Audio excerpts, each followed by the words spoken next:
Wherever you are watching from, welcome to another edition of today's program, The Way to Referendum. My name is Donald Obaido. And I'm Stephen. And I'm Augusta Nosike. Good to have you all. Thank you, all viewers, for staying tuned on our program. Before we start the program for today, and the topic before us is Nigeria at the Crossroads, Way Forward to Permanent Freedom. I have a piece of advice for my fellow Nigerians. This Nigerian for all who still believe in Nigeria. It is time for all obedient to become disobedient to Nigeria and her 1999 Caliphate Constitution. Afghanistan is stylishly loading. Join us now or regret forever. Permanent disobedience to the 1999 Constitution is better than temporary obedient power. So, Mr. Steve, what will you have to say concerning the topic of today, Nigeria at Crossroads, the way forward to our permanent freedom? Thank you, Donald, for this opportunity. And I want to speak directly to our people. To say that Nigeria is at crossroads is an understatement based on what we all know. We have a first country that has actually died in our arms. Unfortunately, career politicians, those who are feeding fat from the blood and the misery of our people, still don't seem to get it. But that notwithstanding, we have to push forward. So Nigeria at crossroads. Which way forward to a permanent political freedom, peace, progress, and a better society? When one discovers one's identity, it becomes easy for one to know what one wants out of life. As this search for one's identity, especially in Nigeria, becomes difficult, many people, including the same people, find themselves at crossroads. I mean, the people that are suffering from the weight of the falling country. Nigeria Indigenous Nationalities Alliance for Self-Determination, NINAS, has been out there to help indigenous peoples rediscover their identities, which Nigeria stole since 1966, July 15th, 1966. Yes, Nigeria stole people's identities, hijacked their sovereignties, seized their assets and resources in a manner that people get choked trying to ask questions, but settle to suffer and smile at the same time. That's a tragedy. There is so much confusion in the land, especially at this 2023 election season. So much hunger, insecurity, unemployment, untold hardships, criminalities, infrastructural decays, poor medical facilities, political instability, economic upheaval, ethnic religious tensions, killings, kidnappings for ransom, banditry, terrorism. Nobody sleeps with two eyes closed again. These above listed myriads of problems have been traced to the 1999 fraudulent constitution, which was imposed on the indigenous peoples of the country. We cannot continue like this. Nigeria has long since become a complete failed state that has no hope of rising again. The Nigeria Indigenous Nationalities Alliance for Self-Determination, NINAS, which has since December 16, 2020, declared a constitutional force majeure, profiled well-researched plans that will help solve these problems by clearly stating that Nigeria needs to be renegotiated. The way forward is to completely turn off the tap from which these myriads of problems flow and do a complete and permanent change. Our people cannot continue to drink from the tap of blood. Instead, they deserve to drink living water that can soothe their choking throat. Therefore, join us today to rediscover your identity, restore your hijacked sovereignty, retrieve your seized assets and resources, and begin to enjoy the benefits of life. Join us and be part of those who supply living water for the indigenous peoples who get choked in the current Nigeria. NINAS is a vehicle waiting to carry all the ethnic nationalities in the South and Middle Belt regions of Nigeria to their destined permanent freedom. Thank you so much, Mr. Steve. Dr. Gusta, please, if there's anything you want to like add to this whole analysis that Mr. Steve has given, it will make a wide range of this particular topic, because this is a peculiar topic that we believe our people need to sit down. Viewers, if you're listening to this program, just grab something and sit down and educate yourself and be very ready to take the wise decision, because we are here to give you something that will make you see the relevance of where we are driving to. Dr. Gusta, can you please give our viewers something to think of? Yeah, thank you so very much, Brother Donald, for bringing me on. And I just want to read a brief excerpt from one of the write-ups by Ninas, and that is defining the change we seek, personnel or system. I just want to, clearly state what Ninas actually stand for. I'm not just going to state about the three options that we're giving. The first one says that with the countrywide repudiation and rejection of the toxic 1999 Constitution, the Ninas onslaught against the 1999 Constitution is aimed at terminating the master servant union of death that Nigeria has become for its constituent indigenous nationalities. Yeah, let me just put a little light onto what I've just read.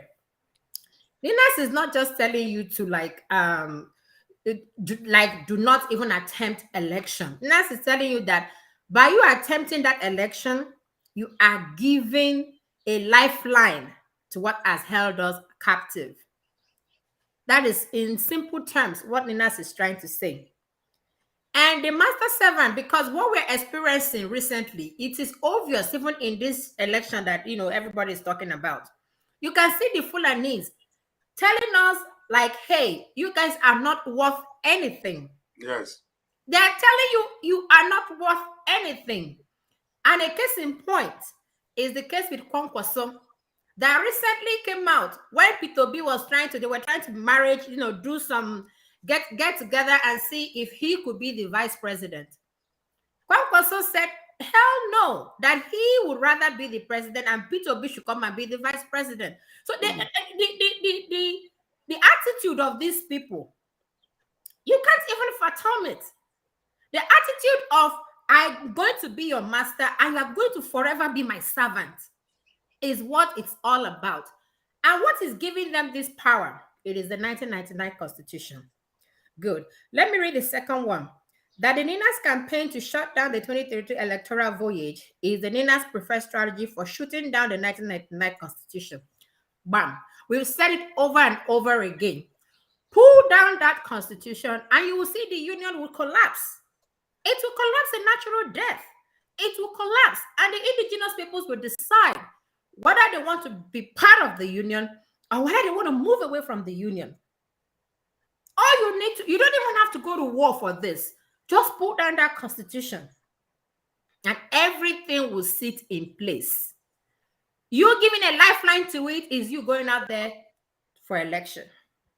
Now, the last one, that the Ninas campaign against the PVC, which predated political party primaries for 2023 elections, was an integral part of the campaign against a 2023 election that will be mandated by the 1999 Constitution, to which the winner in 2023 must swear and by which the winner must govern.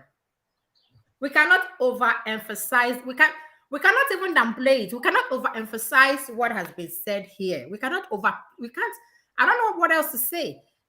That 1999 Constitution, if the new leader, whatever, wins, it is still going to go ahead and swear to that Constitution. And that is what Ninas is saying. Let us do the first thing first.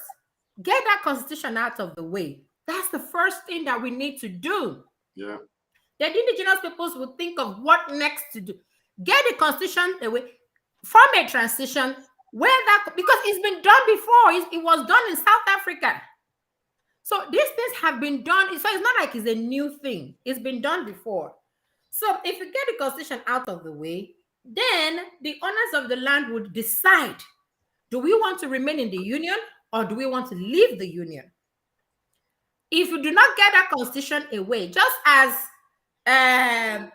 we were crying that APCs, these PDPs, that That is how we also cry about LP. By the time Peter Obi wins and he decides to want to do things differently, they would always remind him that he swore by that constitution.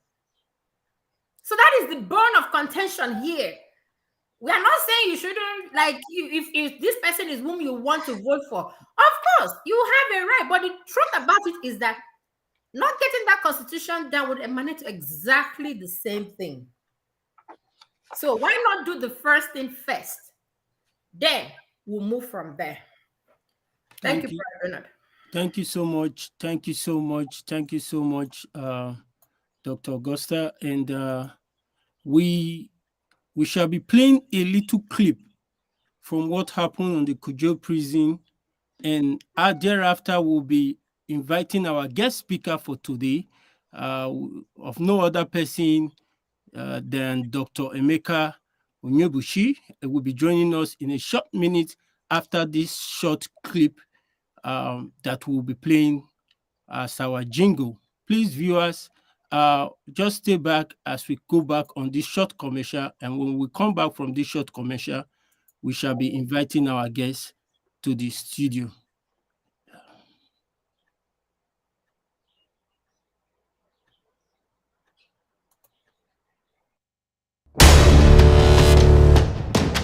Nigeria, as defined by the 1999 Constitution, has become a criminal enterprise.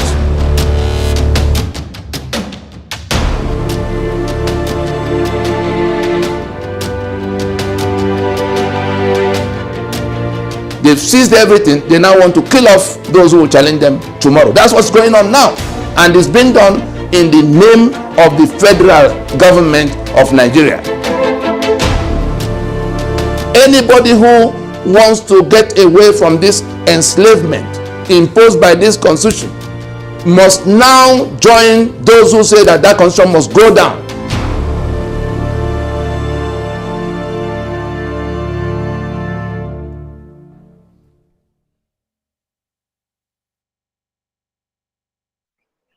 Thank you so much. There was a little bit mix up for the video clip that I was trying to want to present was not up yet. So we have to quickly go on a short commercial to get things moving. We'll be inviting our guests now on our live broadcast today. No other person than Dr. Emeka Onyebuchi. Good afternoon, sir. You're welcome to today's program of another episode.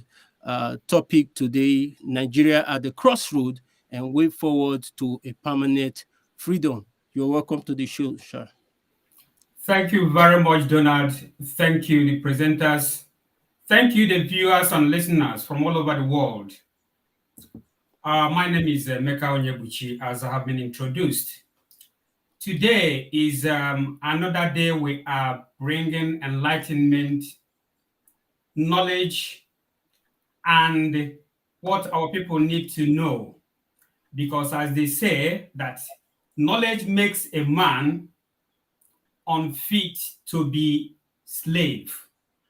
I repeat, knowledge makes a man unfit to be slave. The first question here is, why are we slaves in our own fatherland? Because we don't have the right knowledge and we are not doing the right thing. So today, we are going to enlighten our people.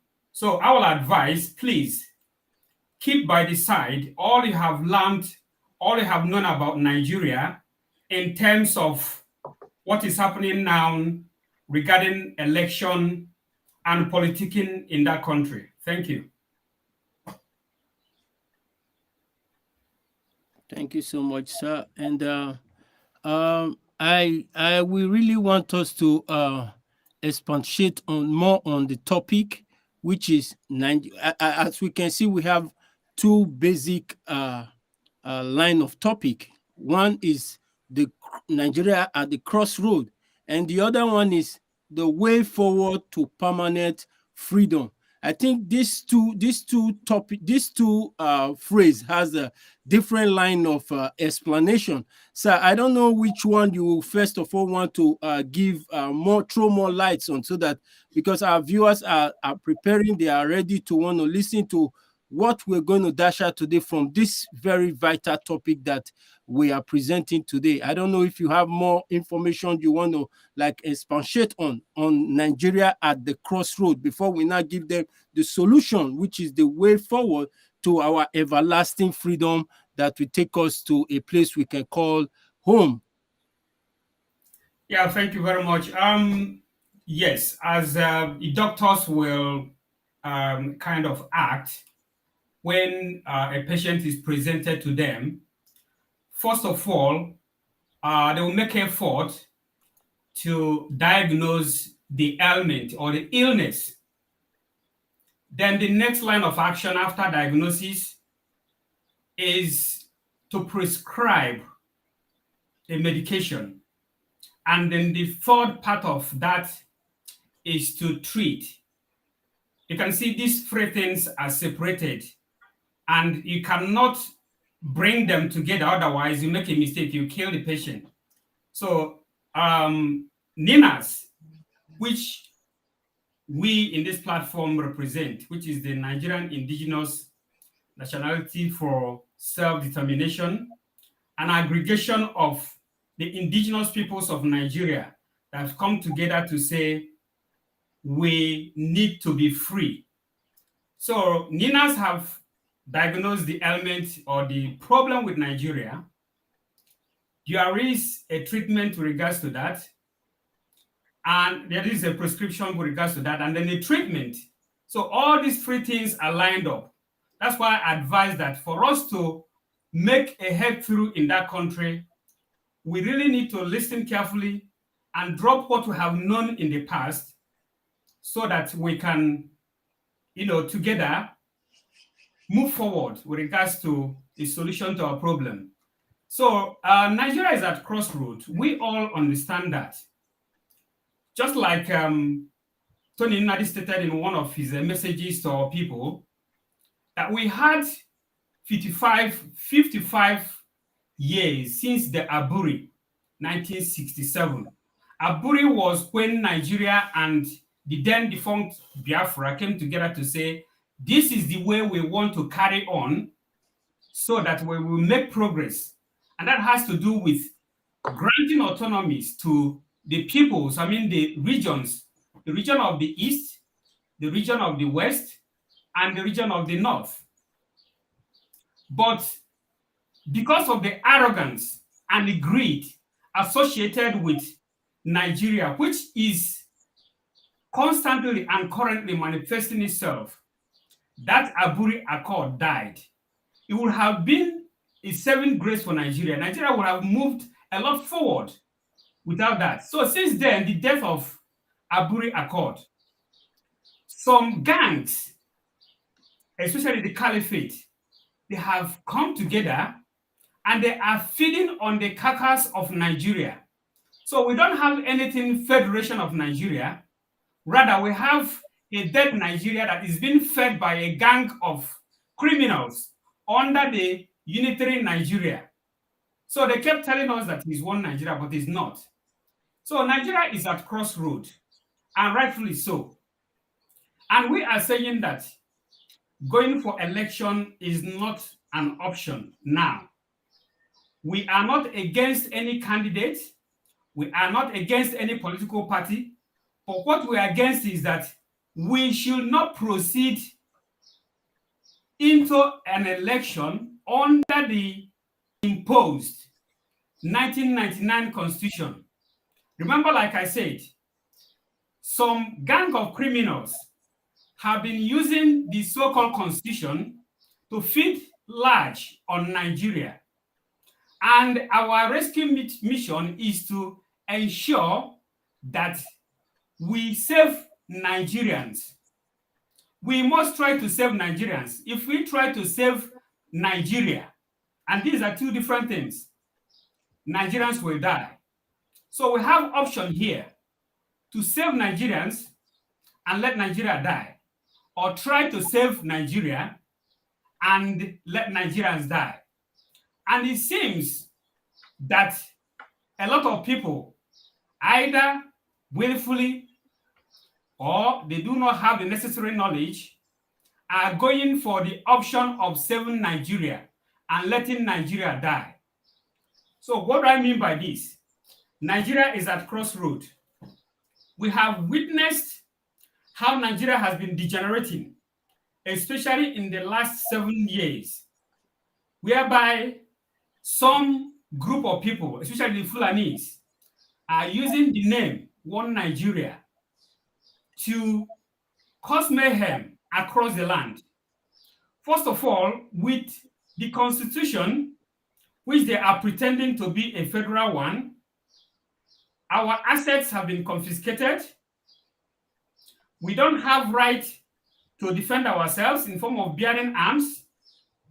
There is a skewed arrangement in terms of the census that the north, which is almost Sahara, as you approach Sahara Desert all over the world from the coast, people from the coast are more in number as you head towards the other part of the country. It's only in Nigeria that this is different. Yeah. So I can tell you that the skewed up constitution is being used against our people. And we are saying that instead of proceeding for the next election, that we must stop and talk. Nigeria is at crossroads. There are about 68 items of what they call exclusive list in that constitution. And that is why a constitution that's supposed to be secular, by secular I mean they do not adopt, it should not adopt any particular religion. But instead of that, Islam as a religion is given prominence there. Yeah. And that is why you have Sharia in the 12 contiguous northern states. And it doesn't stop there. They threw our border open so that people, Fulanis from all over West Africa, should come in under the policy of visa on arrival, and everyone can see the implication of that. There is killing, there is death, blood is flowing in Nigeria, and we still insist that going for the next election is not an option for us here. Thank you so much, sir. And Nigerians, I want you all to pay a proper attention, because there is something you said when you were analyzing this whole topic. You said something about save Nigerians and let Nigeria die. And you said something again. You said because we are at the crossroad now. This when you are at the crossroad, you have to make one decision, because any other decision you take, either good or bad, you're going to get the result of it. So Nigeria, the crossroad we are now is you must choose one now. Are you going to save Nigerians, or you want to save that Nigeria that is a fraudulent one? So the viewers, we have given you this option, but we have come here to also give you, like he said, the treatment. We are not only here to diagnose Nigerian and leave them without giving them prescription and treatment to the problem. We are here to diagnose the problem, and we are also here to give you the prescription and the necessary treatment to the problem that we have been facing for decades up to this very moment. And if right decisions are not being made, are not being taken, we will still continue to rigmarole on that same position that will never change. Mr. Steve, is there something you want to throw more light on? Let's make it a combo of what Dr. Onyebuchi has actually said.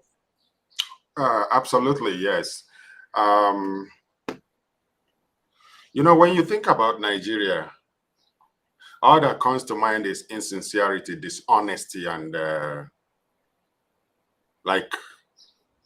cheating. Like there's nothing truthful about Nigeria. And that country that rejected the Aburi Accord of 1967 is still wobbly till today. That 1967 Aburi Accord gave Nigeria last opportunity to get the train back on track. Unfortunately, the dishonesty of the Ariwa twisted everything and landed Nigeria in the deep hole it is today. We've not had any country, and a country of pretenders pretend that everything is okay. And that's why you see people follow anyone that appears to have something for them. At the end of the day, they get disappointed because they don't think, our people do not think deeply as to what is really going on.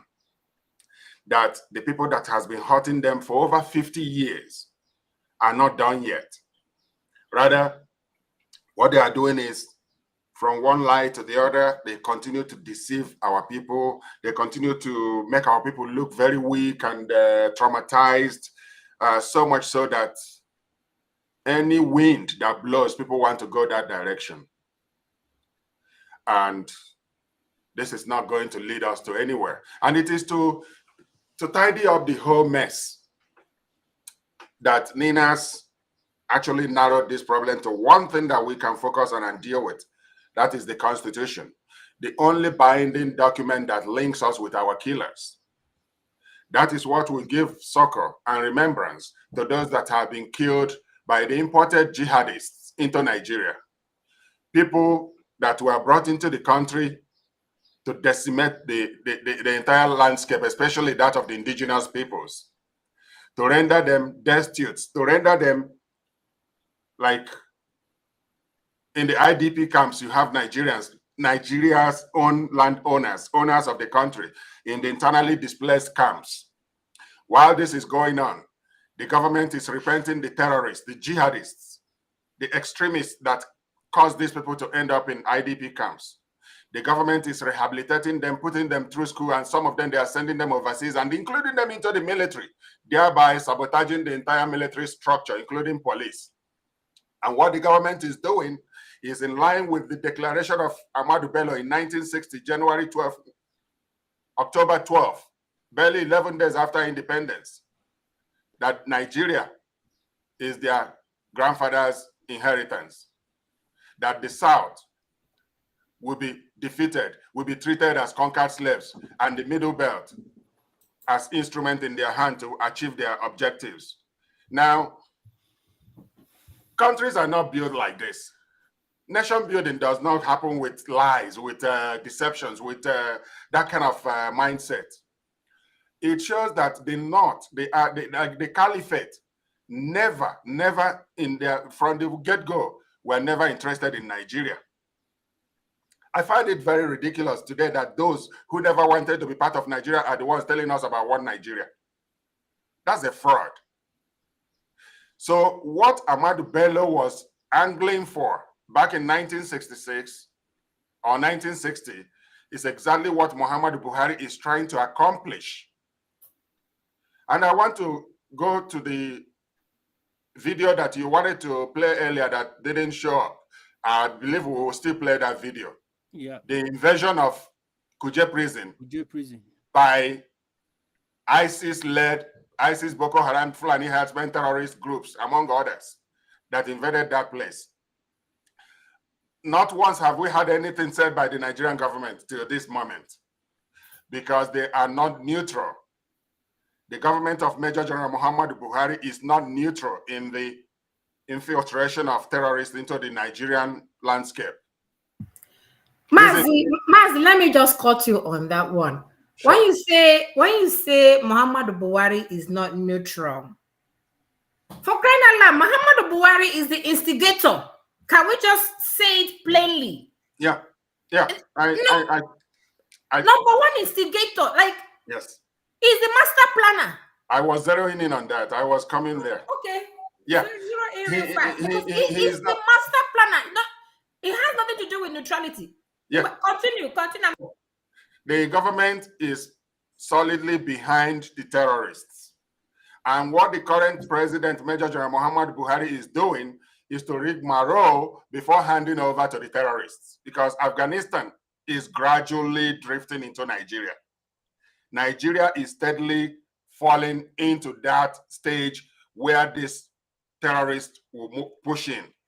Muhammad Buhari is more than ever ready to hand over to them. I want to sound this note of warning to Nigerians. There is danger, and it's increasing in tempo. As the days pass by, this danger is increasing. And so Nigeria is at crossroads. This crossroad, whatever we do with it today, will have a long-lasting impact on us. So to our guest, Dr. Emeka Onyebuchi, I want to ask you, where do we go from here? Thank you very much. Before I tackle that question, I would like us to step a little bit backwards, because some people are listening to us for the first time. Like I mentioned earlier on during the introduction, that a patient is handled, number one, by diagnosing the problems, then prescribing the medication, and then the form of treatment. Nigeria, just like you rightly stated earlier on, the problem that was found about Nigeria is, number one, that constitution. And I want a lot of people, especially those who haven't listened to this program or who have not followed the activities of NINAS before now, to understand the implication of constitution in every country. Because we keep mentioning constitution, people might think it's a piece of paper. First of all, to constitute means to come together and agree on something. So in other words, before the independence, our fathers and forefathers agreed that for Nigeria to work, having understood the peculiar nature of Nigeria, that Nigeria should be split into regions. And it worked out between 1960 and 66. So after the coup and the war of 1966 to 67 to 70, the carcass, like I mentioned, of Nigeria, remaining Nigeria, is being fed by gang of criminals. So going back to the constitution is so important because, just like an analogy I'm going to give now is, look at constitution as a document. If, say, Mr. A and Mr. B wants to form a company, first of all, Mr. A and Mr. B will agree under what you call memorandum of association. That, in other words, that they will bring forth their assets, that they will bring forth their human resources, their natural resources to form that company. This is an agreement between Mr. A and B. Look at Mr. A and B as the constituents of Nigeria, the indigenous peoples of Nigeria. Then the second part is what we call Article of Association. The Article of Association is Mr. A and Mr. B having agreed to form a company. How do they run the company? I want you to, look at this from the perspective of Nigeria, that number one, there is no time Mr. A and B come together and say they want to form one Nigeria. In other words, the peoples of Nigeria, the indigenous people of Nigeria did not come together to say they want to form Nigeria. So part of the solution we're going to profile, I'm going to mention that. Then the Article of Association, which is the outcome of the agreement between Mr. A and B. In other words, all the indigenous peoples of Nigeria, the agreement between them that they want to form a country called Nigeria, is the document called Constitution. This will detail how many people are going to, the type of government they are going to run, what percentage of Mr. A's assets, or, Ijaw people's assets, Yoruba people's assets, the people of Middle Belt, like in Ijaw's case, the oil assets there, like in Yoruba people's assets, all that is being accrued from, say, the seaport in Lagos, billions of naira. From the Middle Belt perspective, the cement or the limestone they use in making cement, and the agricultural fertile land, how many of this percentage are they going to bring to form this Nigeria? These things we are never discussed, only for this rogue regime to bring forth this constitution, which is an imposition, because never a time all of us came together. And the implication of that imposition is that there is a lot going wrong. You know, for instance, the 68 items on exclusive list, which, you know, seizes electricity generation and transmission, the security. That's why you see a lot of killings. And when you mention handing, you know, the people's equipment to defend themselves, it will be resisted. The roads, certain roads in Nigeria are not being touched by any other person apart from federal government. There are so many of them. Then the issue of federal character. Look at what is going on. Some pupils will take exams, they will score 128, others will score 2, and they're still being admitted at the same level. Even after that, the people that score 128 will become subservient to those that score 2. Look at what is going on with you know, the issue of our so-called political arrangement, whereby 37 individuals, men and women, were handed the key to our common treasury. And that is why federal government, or so-called the people that handle the affairs of Nigeria, can spend money, account any amount they want, and then siphon the rest. That's why this, you know, 36 governors in the states are doing as they please. Whoever they cut the yam, they will give to. The same thing applicable to their protection, which is under that constitution, whereby they have a kind of protection under that particular piece of document, that even after stealing all this, they have immunity. Nobody will prosecute them while they are in the office. Even when they finish, they will go scot-free with a pat on their back. Look at what is going on with the population. I mentioned earlier on, how on earth can they tell us that Kano is the most populated state in Nigeria? Look at the land size, which they are using as population instead of counting human beings. Then look at the local government. The Bayelsa that brings the bulk of the oil that Nigeria uses for its management has how many local governments? And Kano that brings literally nothing has so many local governments. And remember that the wealth of that nation is shared according to the local government. So you can see, if I continue to mention what is wrong with the constitution, there are so many of them. And that is why we have pinpointed constitution as that element, the problem with Nigeria, that if we do not bring down the 1999 constitution, people that are being railroaded to the next election are just trying to help the enemy to continue to kill them, to continue to conquer and occupy their land, to continue the enslavement. So we are telling all of us that that part of finding out the element of Nigeria is constitution. Then the issue of prescription, which I've mentioned earlier on, the NINAS, and what they have prescribed in terms of the solution, is there for everybody to see. And the journey of what NINAS have prescribed did not start today. First of all, NINAS identified what you call identity, because people that have lost their identity, like you observe in Nigeria, already our people's identity is being eroded.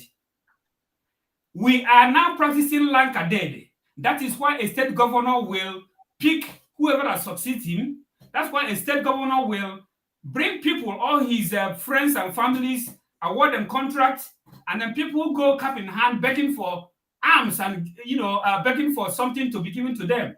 That is why our schools are closed down indefinitely, because certain airline identity or way of life is being imposed on us.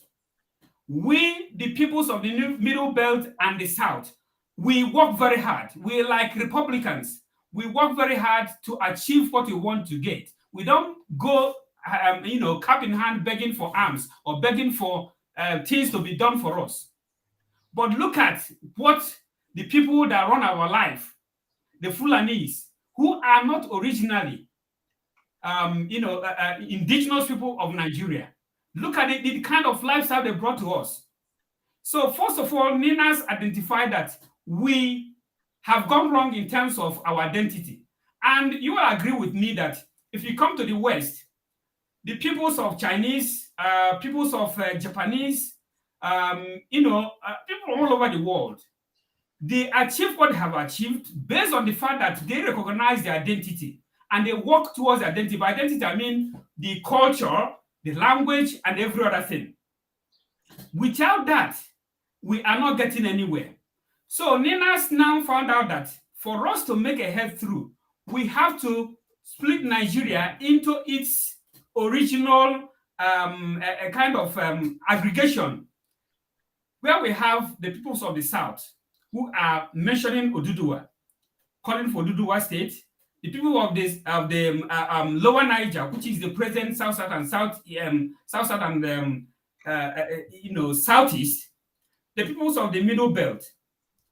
We, the peoples in these regions, identify ourselves as being on the receiving end. And we told Nigerians that for us to make a head through, these peoples must at least come together and decide whether they want to commit to Nigeria. After that, just like I give an example with articles and memorandum of association, after that, we can now move forward to how do we want to live? What kind of government do we want to run? So this is part of the prescription. So as for the way forward, Ninas came together since 1999 when the current civilian dispensation in Nigeria came to be. They identified that constitution as the major issue, and they started pressing buttons since then. That gave rise to Pronaco. They took Nigerian states to court to challenge them against this fraudulent constitution, to say that the constitution, there was a lie in that constitution, that they said that we made the constitution, whereas we did not make the constitution. So federal government kept on adjourning the case up to today. There's never been a delivery of judgment with regards to that, because we know that they cannot come. They knew themselves that we did not make the constitution. So Ninas, as a group of the peoples of Lower Niger, which is South and Southeast, the peoples of the West and the Middle Belt, continued. In 2011, they came together in Lagos and made a Lagos Declaration. This took this group to, say, 2015, where the peoples of the Lower Niger came together under the Solemn Assembly in Port Harcourt. And first of all, designated an area that is called the Lower Niger area. That if at the end of the day, our people carry out what they call referendum and decide that they don't want to belong to this Nigeria, that this is a possible nation of its own. The same thing applicable to the people of the West and then the people of the Middle Belt. So these are the people that came together, and in 2019 came up with what you call constitutional force majeure. But before then, the peoples of the Middle Belt got together in Maiduguri and stated that the constitution is fraudulent and that we shall not carry on with this fraudulent constitution into the next election. The same thing applicable to the people of the West. They came together in 2017 at Adamasia by Ibadan and stated the same thing. Like I said earlier on, the people of the South and Southeast, which is the Lower Niger, came together in Port Harcourt. And after all this declaration, they warned Nigeria that going for next election is not a solution. That instead of going for that election, that we shall apply some break. Just like South Africa did in 1990 when Mandela came out of prison, and the the Boers that were ruling South Africa under the apartheid constitution offered him that constitution. He said, "You rather take me back to the prison instead of operating under that apartheid constitution." I can tell you the 1999 constitution is worse than apartheid constitution. So what did they do in South Africa? They put a break to any election, any other thing, put in an interim government, and this interim government, we are there, and the people gathered together and discussed for 2 years. After 2 years, they came up with a multiracial constitution, which South Africa is being operated today. So we want them that going in for 2019 election, the outcome is already predetermined. Because in a situation whereby these alien people that came in, that threw our border open, and their kingsmen are coming in with AK-47, killing people across the land, taking over their land, that these people, they have the power to announce whoever they want to be the next president. That your election and your PVC do not matter. That they have the president as Buhari, they have Chief of Army Staff, they have the INEC chairman, they have the Inspector General of Police, they have the President of the Senate, they have all the paramilitaries, they are in charge. So how are you going to use your PVC to chase people that have their AK-47 out of office? That wasn't possible. That what is possible is that to use the window of that transition, because by the time the election was going to be held, that some almost the political elected individuals must have completed their 4 years. And then instead of allowing the people that they're going to select, not elect, to come in, it's better we sit down and talk, going through these two kind of stages of asking Nigerians via a referendum. And referendum is not what INEC is going to organize. Some people will say they will rig it. No, these 3 regions, they can organize their own referendum. By the way, the 12 contiguous states in the north that adopted Sharia in 2000 have already moved on with their Sharia and their self-determination, because if they choose in a secular state to adopt Sharia, it's a self-determination. So we are saying we have that right to do the same. But instead of going for election, let's ask our people, each of this group of people, to ask their people to, vote to continue in one Nigeria or with one Nigeria, as against pursuing self-determination. That whoever that win is, let the person carry the day. That's what we prescribed. But they didn't listen. They didn't listen. They held the election. That one, it wasn't obedient. It was articulation. Everybody was being articulated. They went there, and the rest is history. So we are coming again as a solution. NINAS under the constitutional force majeure, which was against that constitution. By force majeure, you will understand that is a disagreement that we no longer we're no longer going to go forward into the next election with under that constitution, because whoever that wins that election will swear to defend and uphold that fraudulent constitution.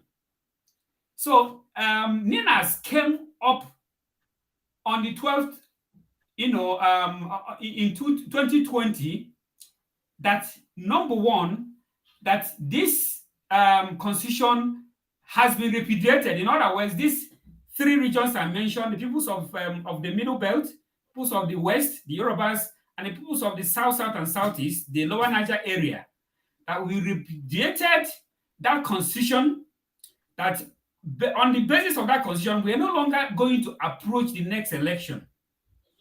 So they came up, or NINAS came up with 5 items as a way forward.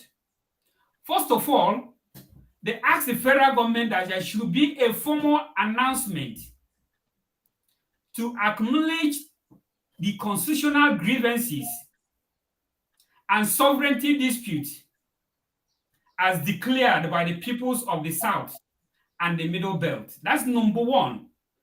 Let federal government announce that there is a dispute. This is within reach if federal government want peace. But like he's always said, a good leader will admit bad decision, correct them, and move forward. In the process, they will teach what they learn so that others won't make the same mistake. It's not applicable by the rogue regime in Nigeria running our affairs.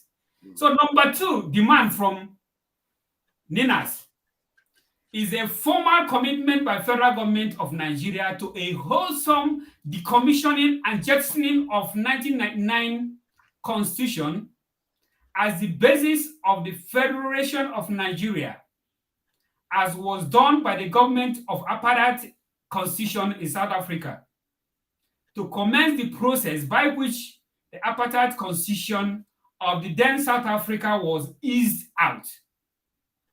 So we're not asking for too much. This is not about shedding blood or going to war. It's about a peaceful transition into a sustainable system that will guarantee our children and children of a very good future. But they didn't listen. They carried on. The third agenda or the third point that was made by NINAS under that constitutional force majeure was a formal announcement by the federal government of Nigeria suspending further general elections under the disputed 1999 Constitution, since winners of such elections will swear to and govern by the Constitution. That's the third point. The fourth one, demand by NINAS under that constitutional force majeure, was a formal invitation to the peoples of the South and the Middle Belt of Nigeria to work out and in place a transitional authority which shall specify the modalities for transitioning process, including the composition and mandate of the transitional authority, as well as the time frame for the transitioning and other ancillary matters. What this means is that federal government was expected to call in these people that own the land, that never discussed for one day, but instead they relied on the present constitution that we the people, whereas we knew how Abdul Salam conjured this rubbish that they are using against us in 1999 and threw it and shoved it down our throat. So that they should call these peoples to come together and discuss, number one, a transition government, because we will not allow Buhari government to organize any other thing. To discuss modalities, time frame, and how this will be carried out. Already, NINAS have already presented under the open memo to President Buhari when he made mention of people pursuing restructuring of Nigeria as not knowing what they are doing. So there was an open memo where these things were detailed, outlined on how this was going to be carried out. Then the fifth demand from NINAS under that constitutional force majeure was a formal initiation of a bond transition process to midwife the emergence of fresh constitutional protocols by a two-stage process in which the constituent regional bloc will at first stage distill and ratify their various constitutions by referendums and plebiscites, and in the second stage negotiate the terms of federating afresh as much as may be dictated by the outcome of referendum or plebiscite. Just like I mentioned before, this is not a rocket science. It's like people forming a company. First port of call is the memorandum of understanding. These people that want to form a company, what element of this thing have they agreed to form a company? Yes. Then the second is let these people decide, do they actually want to be in Nigeria? If they want to be in Nigeria, just like two people agree to form a company, the next stage is to negotiate the terms of that. What kind of government, I mentioned this earlier on, are we going to run? So these are the 5 points as demanded by NINAS prior to that election. But what did they do? They carried on, as usual, and the outcome is the killing that is going on now, the schools that were closed, the hospitals that were not equipped, so many other things happening. And just like our brother mentioned, a lot of things are happening that our people must understand that there is no kind of ticket. Some people, when they hear about P2B, some people think you're against P2B's emergence as this thing and all the issues going on in the social media. No. What we're saying is that let's do the first thing first, because anybody, even if it's P2B or whoever, that's going to emerge at the end of the day is going to govern with that constitution. And no matter what happened, nobody can govern Nigeria rightfully with that constitution because it's fraudulent. It wasn't made by the people. The issue of agitation of Biafra, the issue of agitation for Middle Belt, the issue of agitation for Dudua will carry on. The resource control issue will continue. The strike action by the people that are in charge of the universities in Nigeria will carry on. The bad roads will continue. And more especially the lives of Nigeria. The lives of Nigeria is at stake. You and I know that the issue of election is the third option for the caliphate. The option that has to do with throwing the election to every one of us as we struggle like you throw bones at a dog outside. As the dog struggles, you are inside doing what you need to do. So our people are there knowing fully well that their PVC will not matter at the end of the day, that even as we are talking, the manipulation has already started. If you need to see the so-called law governing the PVC, you find out that our people have they don't have any way they can come through that, because the idea of PVC has to be controlled by INEC. Who runs the INEC?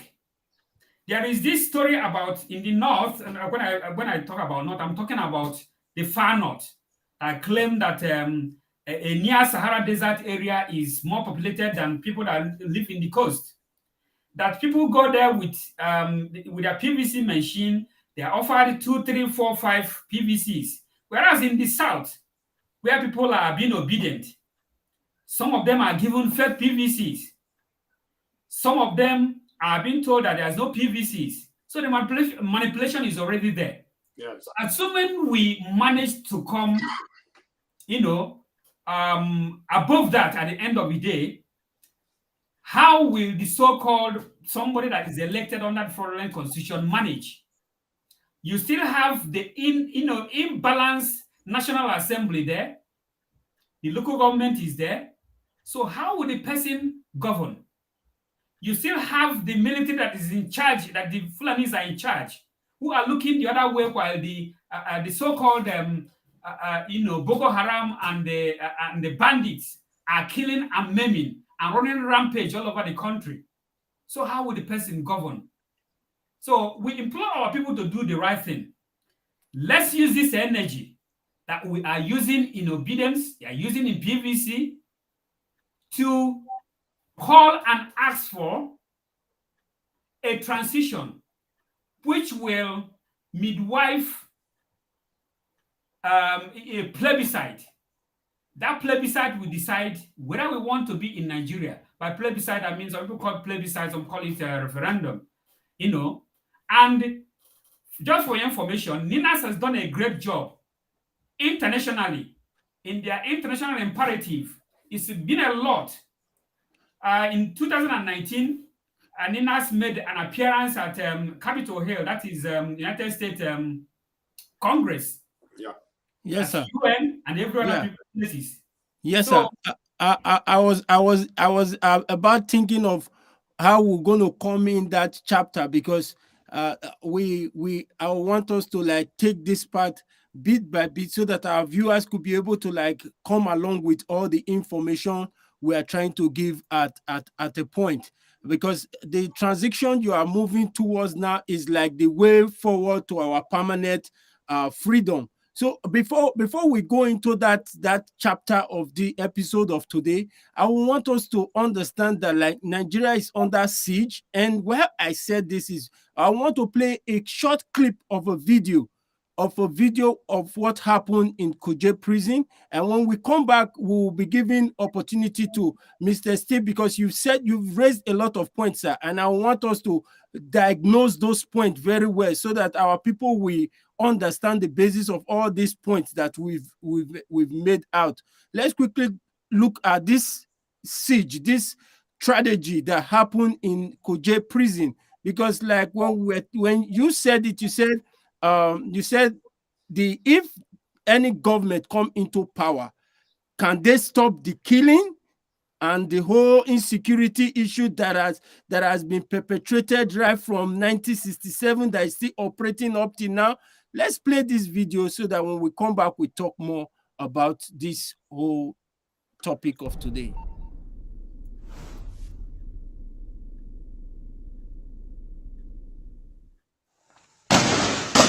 Allahu Akbar!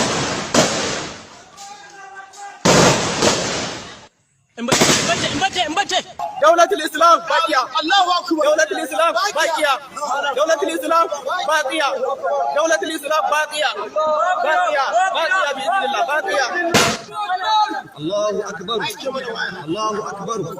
الله أكبر. باقية.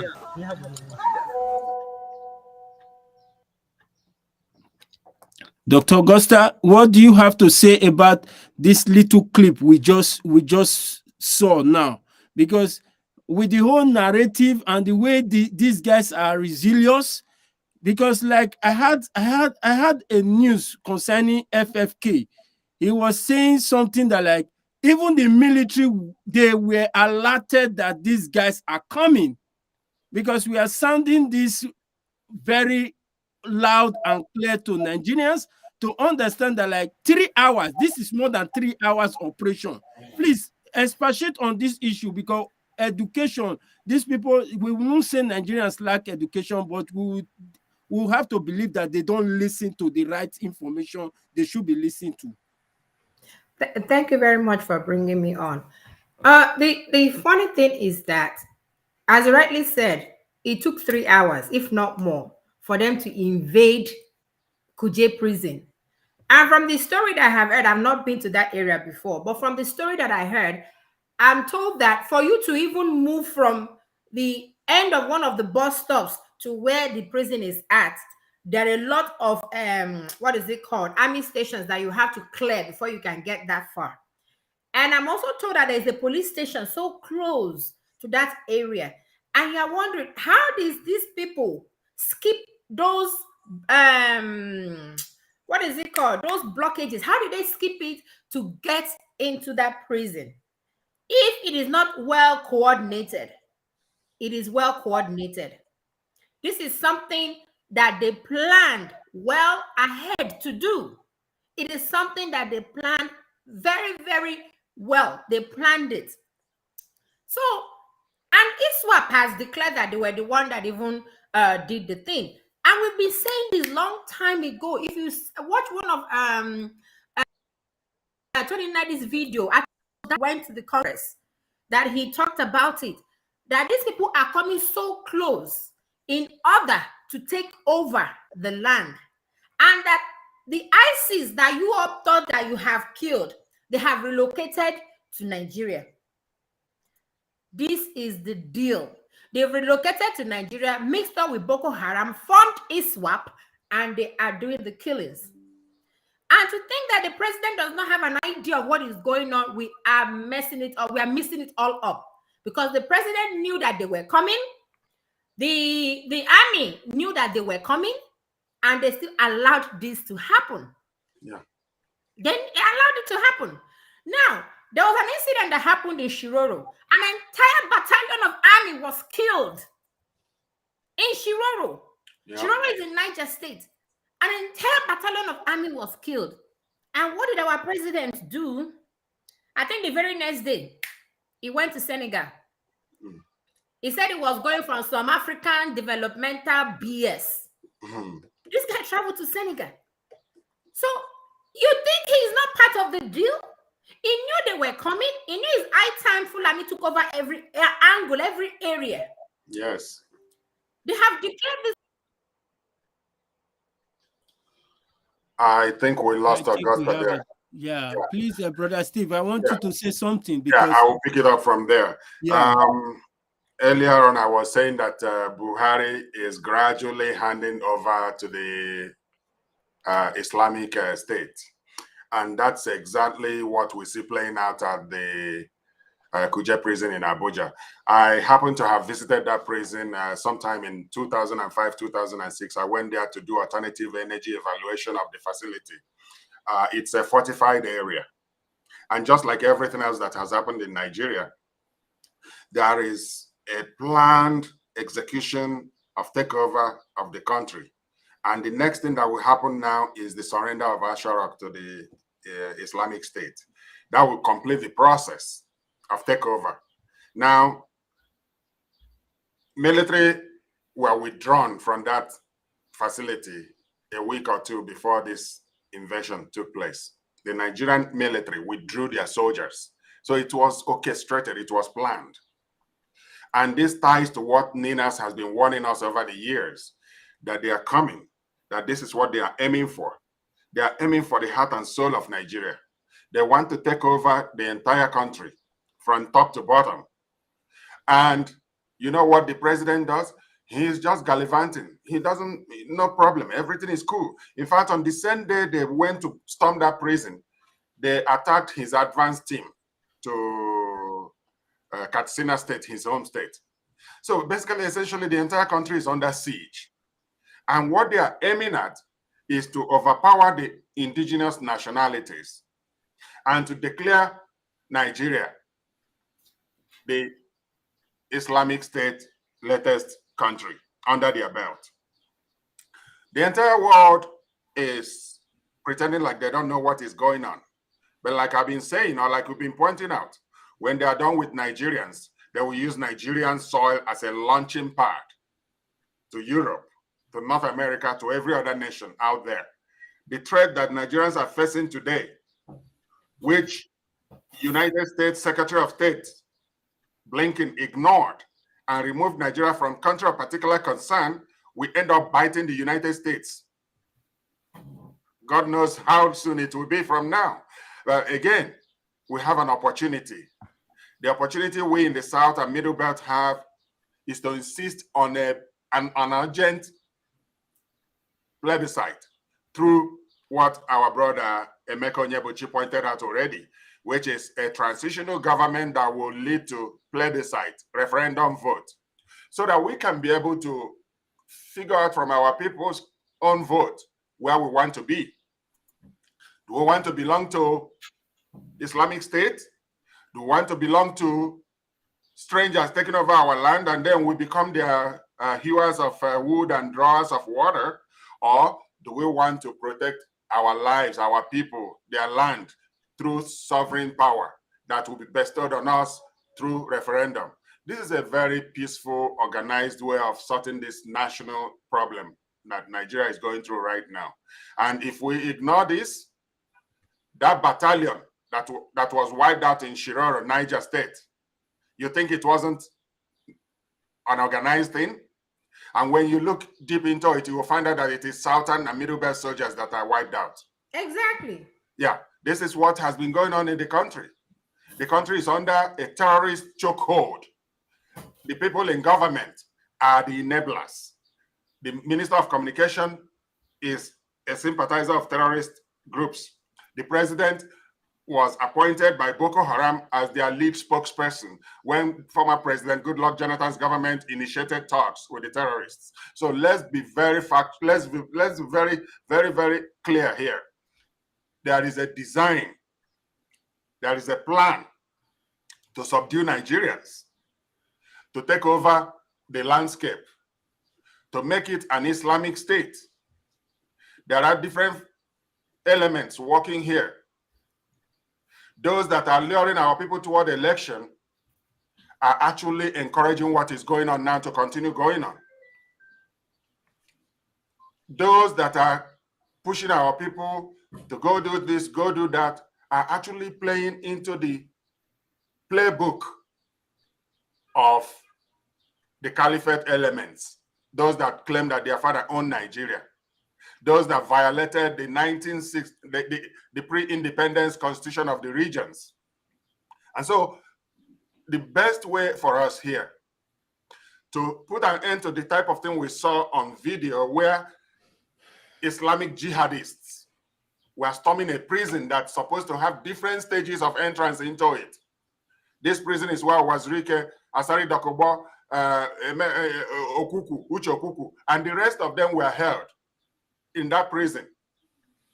So it's not like an unfortified spot. Mm-hmm. It's a highly secure place, but the entire security system was put down for the mission to succeed. Exactly. And they succeeded because they freed 600 terrorist members that were detained in that prison. Mm-hmm.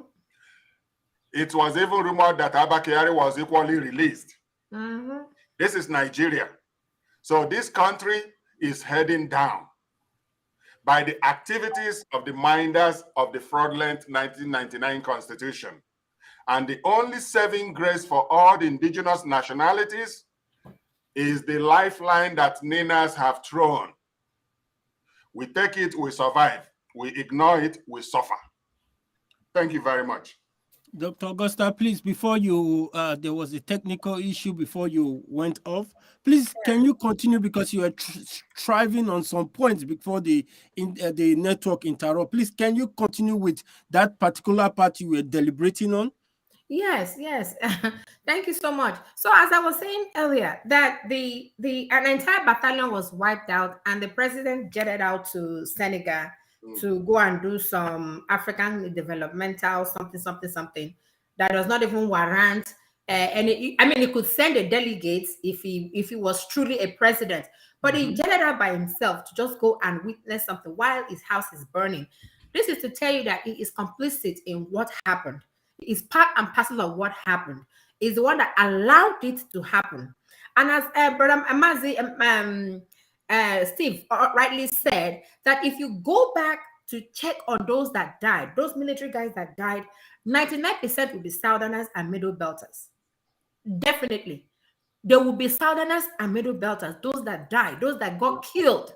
Yeah. And you can imagine, how could a battalion, and we're not fighting war, right? They wanted to just go and secure the place, only for them to be killed. It means that they are probably not well prepared. Secondly, probably they don't have the sophisticated weapons that the jihadists have. I'm sure they don't. They don't have it. And that is why we go back to that 1999 Constitution. Because according to that Constitution, you cannot even own a gun if you so wished. People can come and kill you, take away your land, take away your property. You cannot fight because that Constitution has made it so.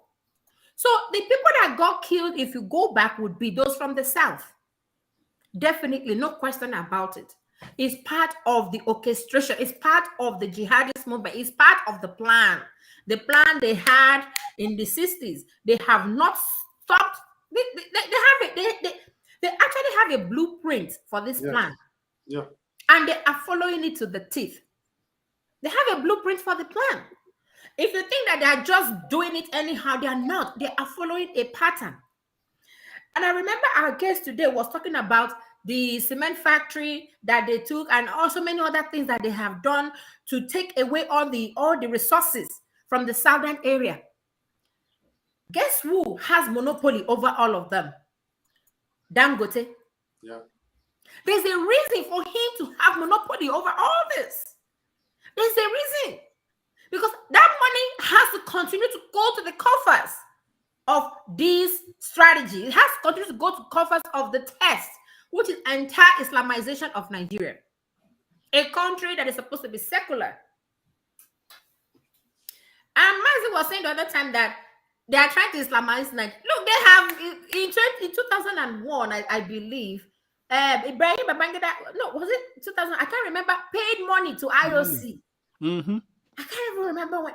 So, as at the time he was president, he had already paid money to IOC, several millions of dollars, to be a member. So Nigeria has already become a member of the Islamic agenda.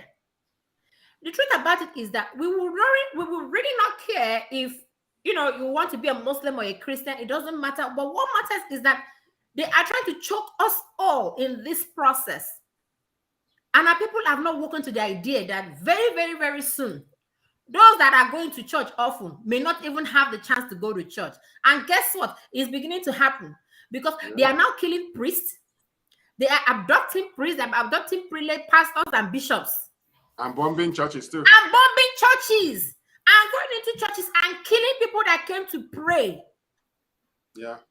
And that is my weakness, or how would I put it? My annoyance with the Christian community. How dare you sit down there and people will continue to molest you and you tell us, let us pray? You can't come out and fight? During the South African time, we had a Reverend Tutu. He was in front. He was not behind. He worked tirelessly with Mandela. He was a pastor. He was a bishop. And what we have in the Christian community is, let us pray. Don't worry. What kind of prayer is that? That annoys me. I'm sorry. You have been killed daily. And you cannot come out there and say, you know what? It is high time we demanded for referendum. You can. You actually can. Or you talk to your leaders or your representative. It's high time we demand for something different. And what we are saying is that pulling that constitution makes a whole lot of sense. Because if we do not do that, it's just going to be exactly the same thing. It's going to be exactly the same thing. And we're already seeing it. A lot of our obedient and useful people, I'm trying to address it right now. Trust me, if we had our nation divided and all that, I would personally campaign for Obi. Yes. But I cannot campaign for him when he's going to eventually go and swear onto that constitution. Because it's going to be one of the same thing. And we're telling you people, that energy that you have right now, can we push for referendum with it? Can we use that energy and say, you know what? Let us get this thing down, this thing that has held us all captive. Can we get it down so that we can get ruled the way we want to be ruled? So we need our people to wake up. For the election, they're bringing in jihadists from all parts. They're bringing from Chad, from Niger. I am told, as we've seen so many on Facebook, that they have more PVC machines in Niger Republic than they have in the entire South. Yeah, and you think you're not going to manipulate the election? Yeah, I was watching one program where they were interviewing one guy from Niger. He said he's 21 years old and he has been voting since when he was 8 years old. Can you imagine? What a country of a joke. In Nigeria's election. Yeah. Niger is voting in Nigeria election. Yes. I mean, does it make sense? Okay, yes, it makes sense to them because that is what they needed to achieve at all costs. But for us, I don't want that. Does it even make sense? He has been voting since he was 8 years old. Meanwhile, you don't vote until you're 18, right? Yeah. That means disenfranchising the real voters, which are the Southerners that would actually want to claim that they are actually 18 to go out there and vote. I have had an experience when I was doing youth service in the North. I did my youth service in Niger State. And you won't believe it. I think that was over 20 years ago. That was when we were doing this what is it called? We're doing was it census? One of those things. I came out the line of, I kept registering as I was. I said, but I've seen this girl before. Why do you want me to register her again?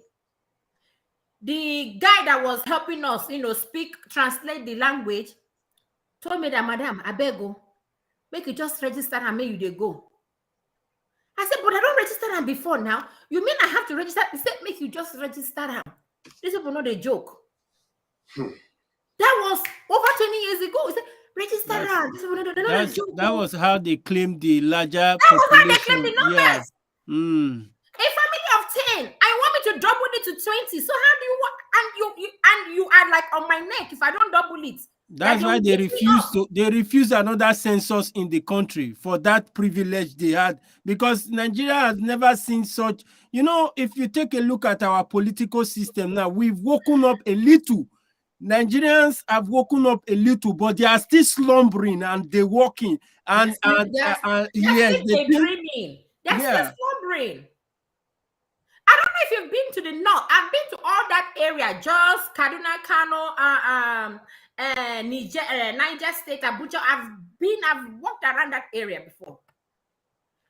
Where I stayed particularly, before you see the next house, you would have run like several kilometers. True. So how in the world are those people the numbers that we're talking about? They are practicing what the British bequeathed to them. It was the British that came with that distortion of census number. Yes. And they have been using it a long time ago. Yeah. It's unfortunate. They have been using that, and they have not, and that is why in all of this campaign, you can imagine that Atiku is not even effaced one bit. No, he's not. He is drinking his champagne. He's traveling to Dubai. He lives in Dubai. He's drinking his champagne, looking at the time. Because he knows that this election is his for asking. He knows that. He's not even out there campaigning. He's not even out there talking to anybody. He knows that the election, they would rig it in his favor.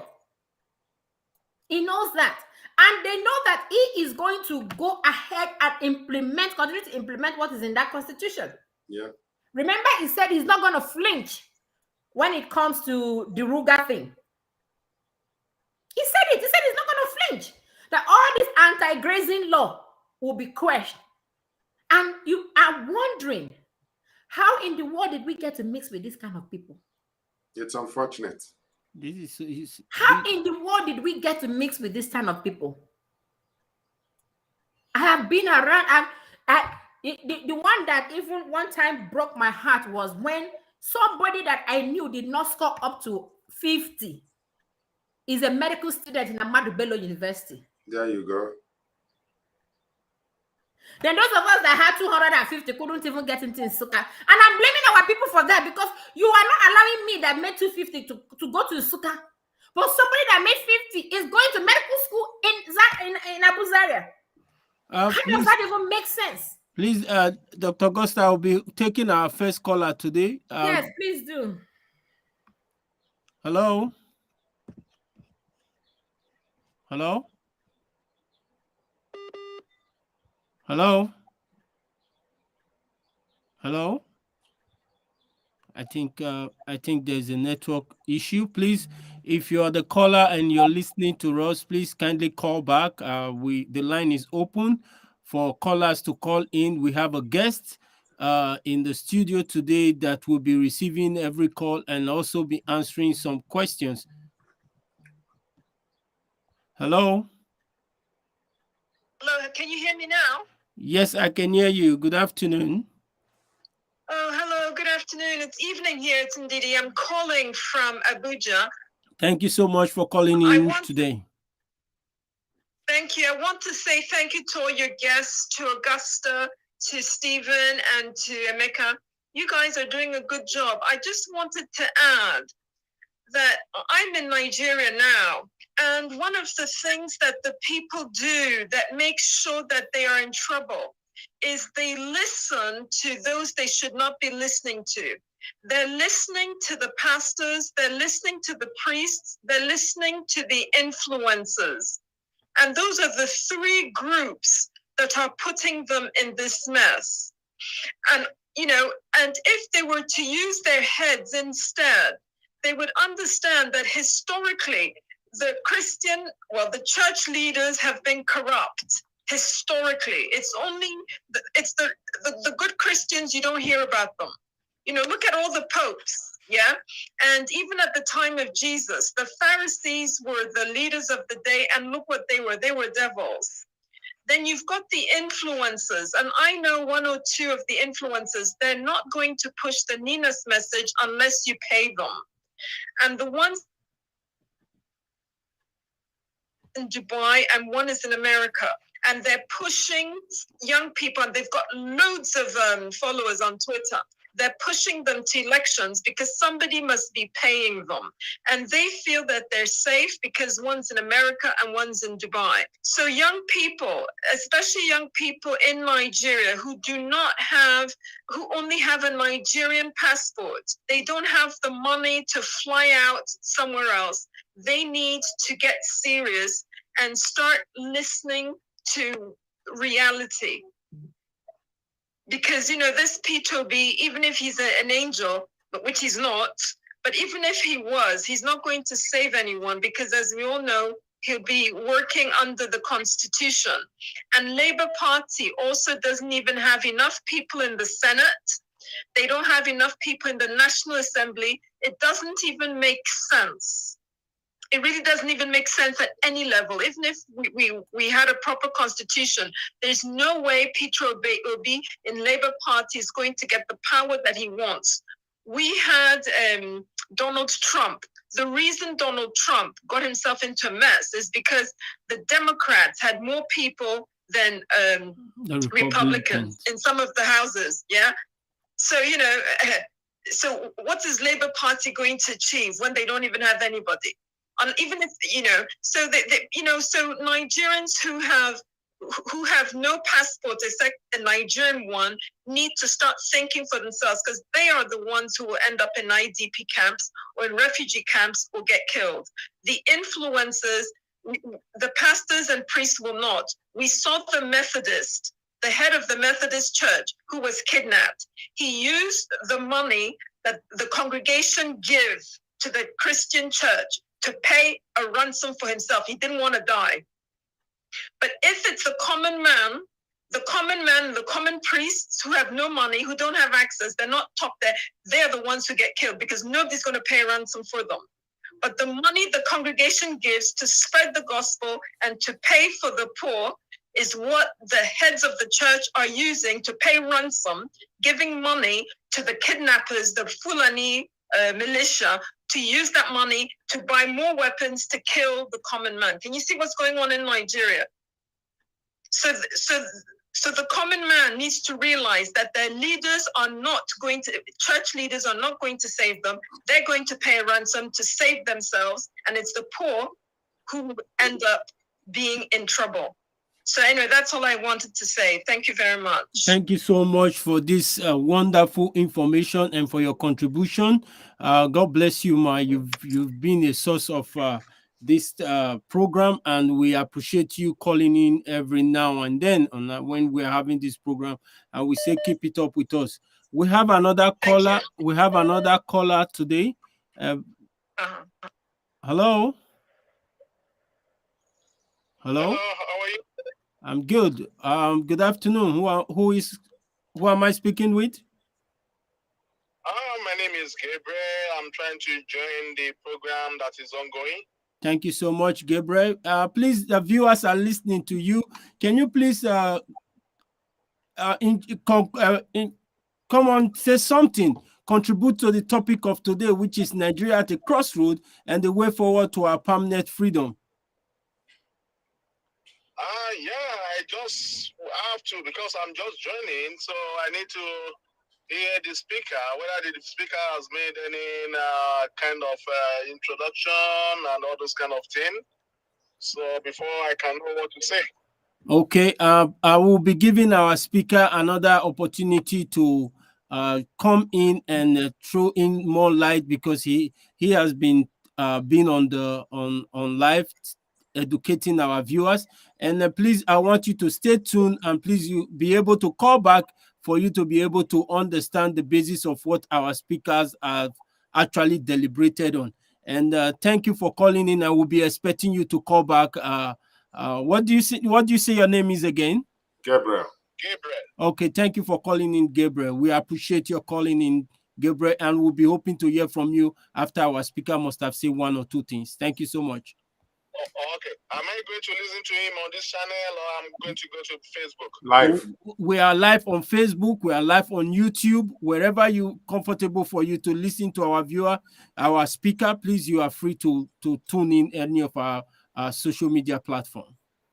Okay, so I can't hear him on this number right now. He's coming up. Right, okay, you're talking about right now. Right now. Yeah, we can keep it engaged on this line, because other callers that have been following us will want to call in also and give their own contribution. So if you can tune in to any of our social media platform to definitely hear what our speaker. Let me give you the opportunity to listen to our guest speaker again, please, sir. We have a caller that really want to get more information. I don't know if there are one or two lights you want to throw for him to actually get along with what the topic of discussion today is, sir. Yeah, thank you for calling in, Gabriel. Just like we've deliberated in the before now, we kind of looked at our problem just like a doctor treating a patient, that Nigeria is very ill, critically ill. First of all, the doctor tries to find out what's wrong with the patient. That's diagnosing the problem,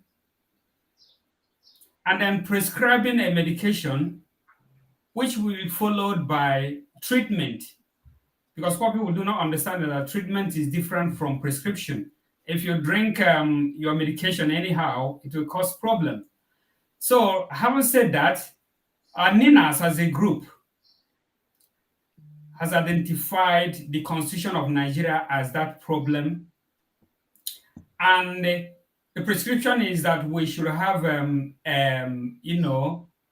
we've declared a constitutional force majeure, which within it, we outlined the actions that will be taken as a way of treating this problem for Nigeria to come out of its unconsciousness.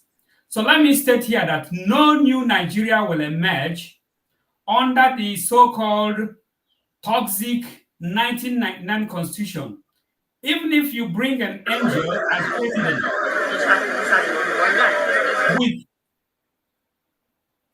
with the Fulani invasion rapidly advancing its conquest objectives in the several months between July 2022 and February 2023, date of election, the conquest drive will overtake election plan. Our people should start thinking. Again, may I state that,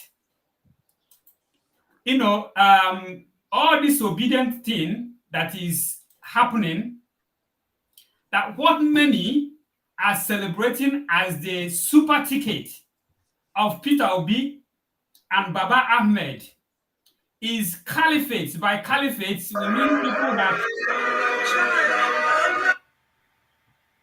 deal with you, bro. They know me on this street, bro. I'm gonna deal with you, bro. Hello, are you there?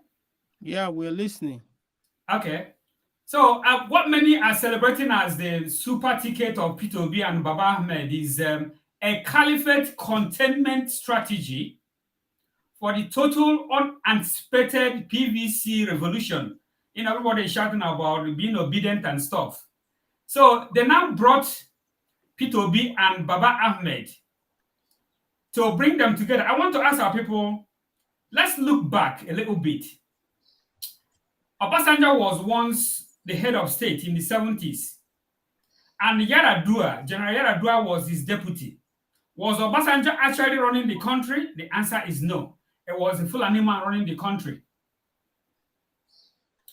Obasanjo was the president in 2000 That's 1999 to 2007. Yeah, he had some kind of a power, but you know how powerful Atiku was then. That made them disagree all the time. And was Obasanjo actually operating based on full presidential power? What did he do for his people to start with? Jonathan was there between 2010 and 15. Was Jonathan actually running the country? What did he do for his people?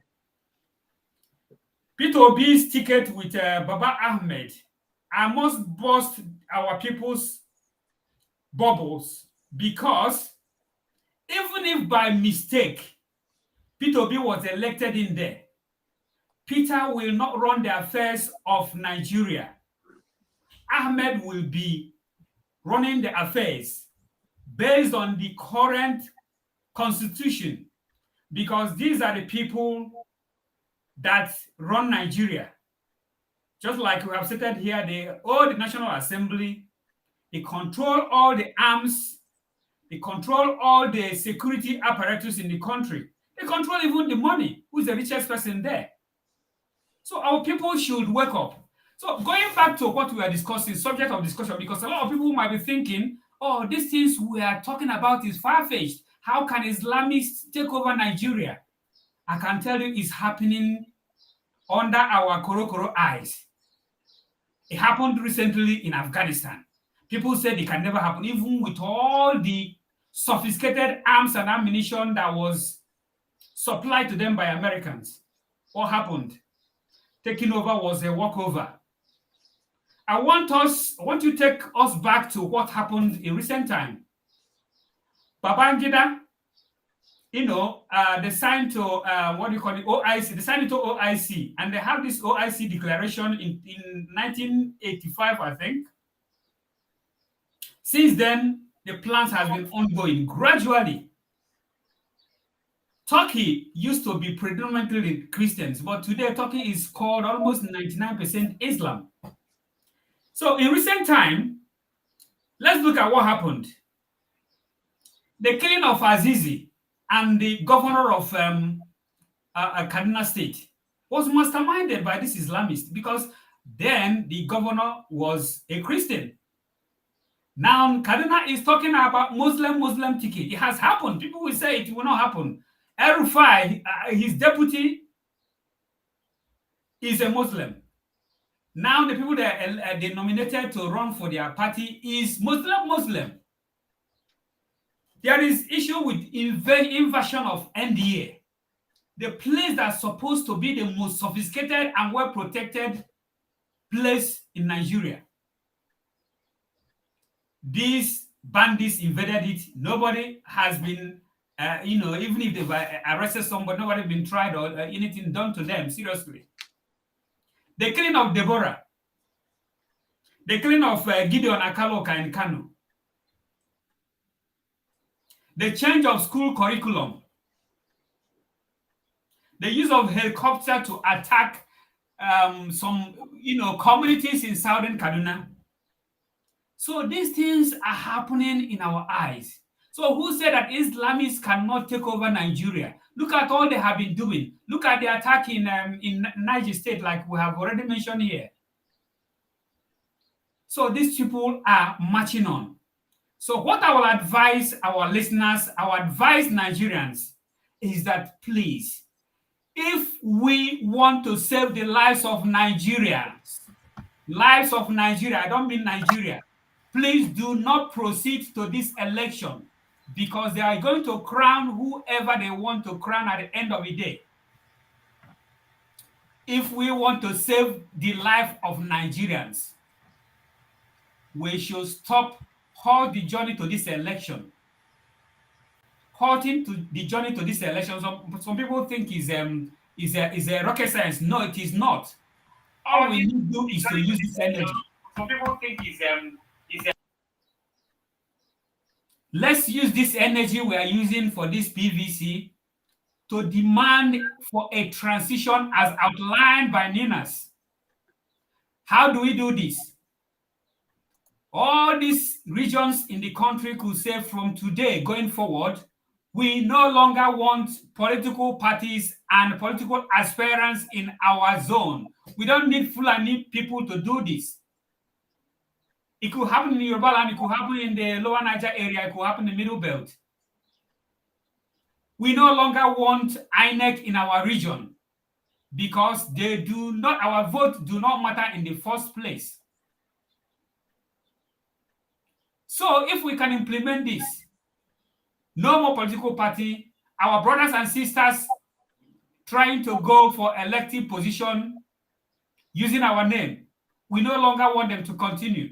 We no longer want the umpire, that is INEC, in our state. I can tell you, we must have precipitated that logjam that will start prompting the so-called politicians to ask what next. Already we are reaching at that point. So please don't give up. The idea that some people are now calling for people to defend themselves, that people are invading places, killing, kidnapping, and doing all sorts of things, that logjam is approaching. All we need to do is to push this thing the more to stop this journey. We are not talking about boycotting the election. Boycotting the election, it will be too late because by then they must have, kind of selected whoever they want. And once the election result is announced, Britain that have been, popping them up, the West, who have been looking the other way while Christians have been killed, we congratulate them. And that is the end of it. We will be at their mercy for the next 4-8 years. Save Nigerians. Do not continue this journey to the election. Thank you. Thank you so much.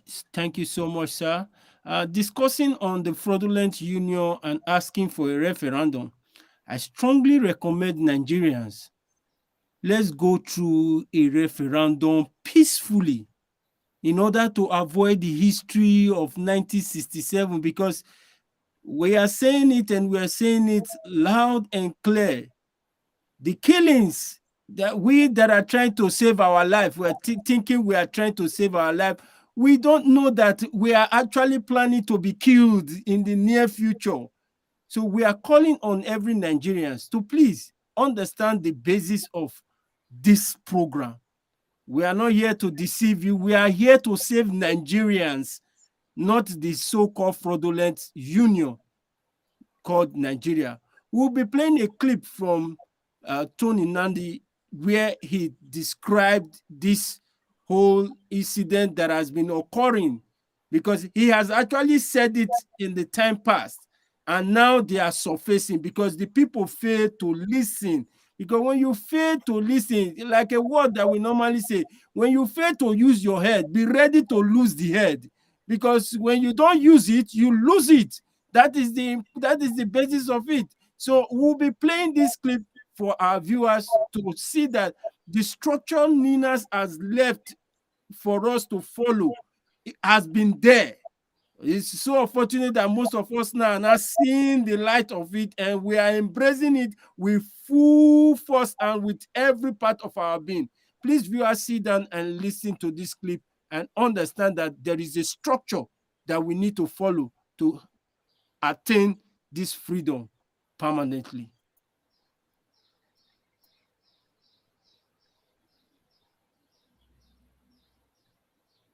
And the truth. And let me make some revelations, because some of us also have our own intelligence networks. Okay.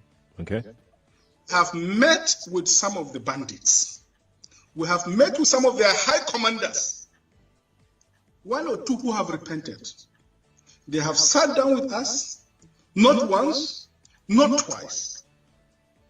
They told us that one of the northern governors is the commander of Boko Haram in Nigeria. Boko Haram and the bandits are one and the same thing. They have a sophisticated network. During this lockdown, their planes were moving up and down as though there was no lockdown. Moving ammunitions, moving logistics, moving money, and distributing them in different parts of the country. They're already in the south, in the rainforest of the south. They're everywhere. They told us that when they finish these rural killings, they will move to phase 2. The phase 2 is they will go into the urban cities, going from house to house, killing prominent people. I can tell you, this is the game plan. By 2022, they want to start a civil war in Nigeria. Don't joke with what I'm saying. I have a PhD from Oxford University. I'm a central banker. We don't talk nonsense. So don't joke with what I'm telling you. I have this from the highest possible authority, higher authority of some of the commanders of the killers in Boko Haram. You said northern governors, past or present, Dr. Badaya? No, current. No, they said one of them is the commander of Boko Haram in Nigeria. One of them. Is another Afghanistan loading for Nigeria? That is a question of Nina's looking at all of what had been going on in terms of terrorists that are operating unchallenged freely across vast territories, but moving steadily towards Abuja. If we looked at the patterns from Afghanistan between the Taliban that was constantly repenting and being infused into the Afghan army, commanded by people who were sympathetic to the Taliban. Over time, sufficient numbers of them were infused into the Afghan army, and they turned up just on the day of their choice, and the government fled, and they made an announcement that they've taken over the country.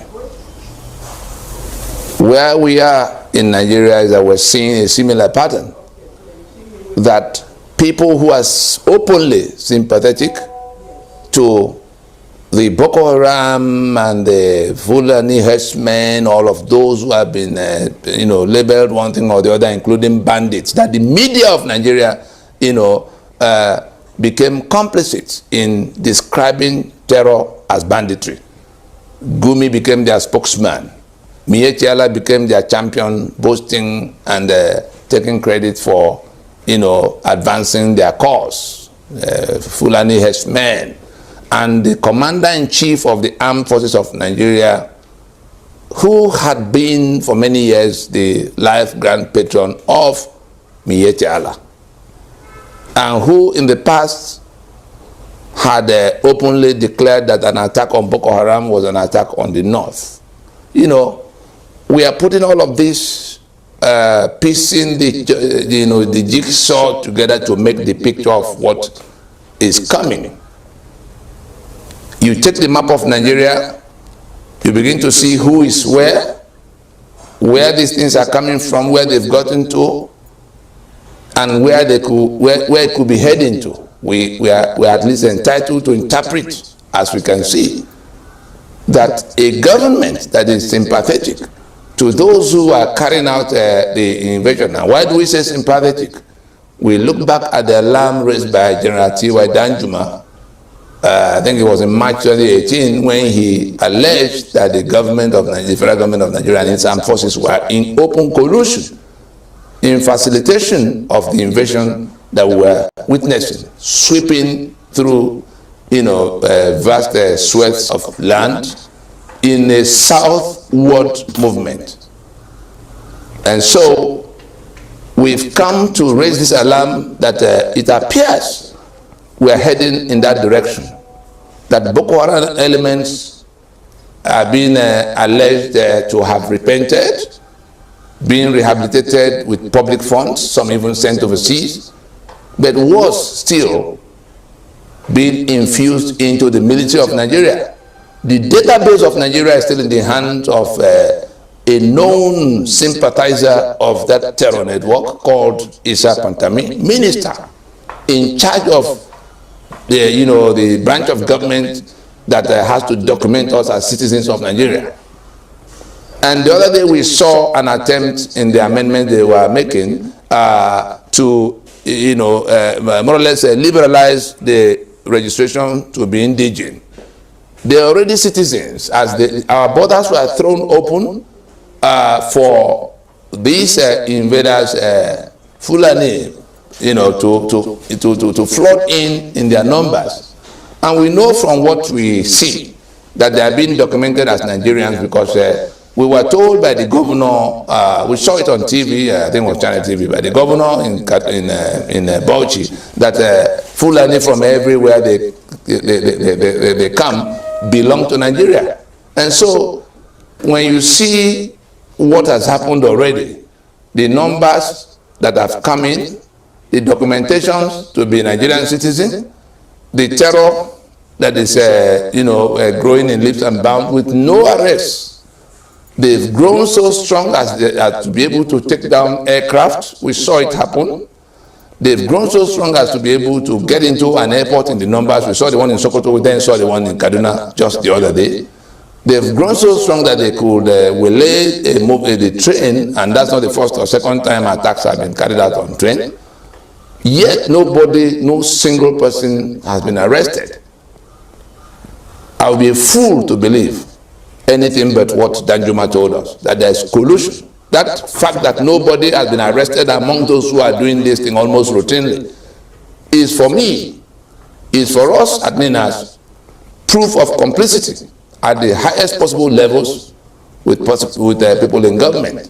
And if we go by previous utterances and current actions, you will then see the picture that is emerging. That it appears that that infusion of these elements into the military of Nigeria is building up to where we could wake up one of these days and they will storm Abuja, and somebody will pretend they've been overwhelmed, and then it will be just a matter of announcement. They have already sent all their people across the length and breadth of Nigeria. If they make such an announcement and they pull guns everywhere to say we are now in charge, what will those who are the recipients do? The indigenous nationalities, what are they going to do?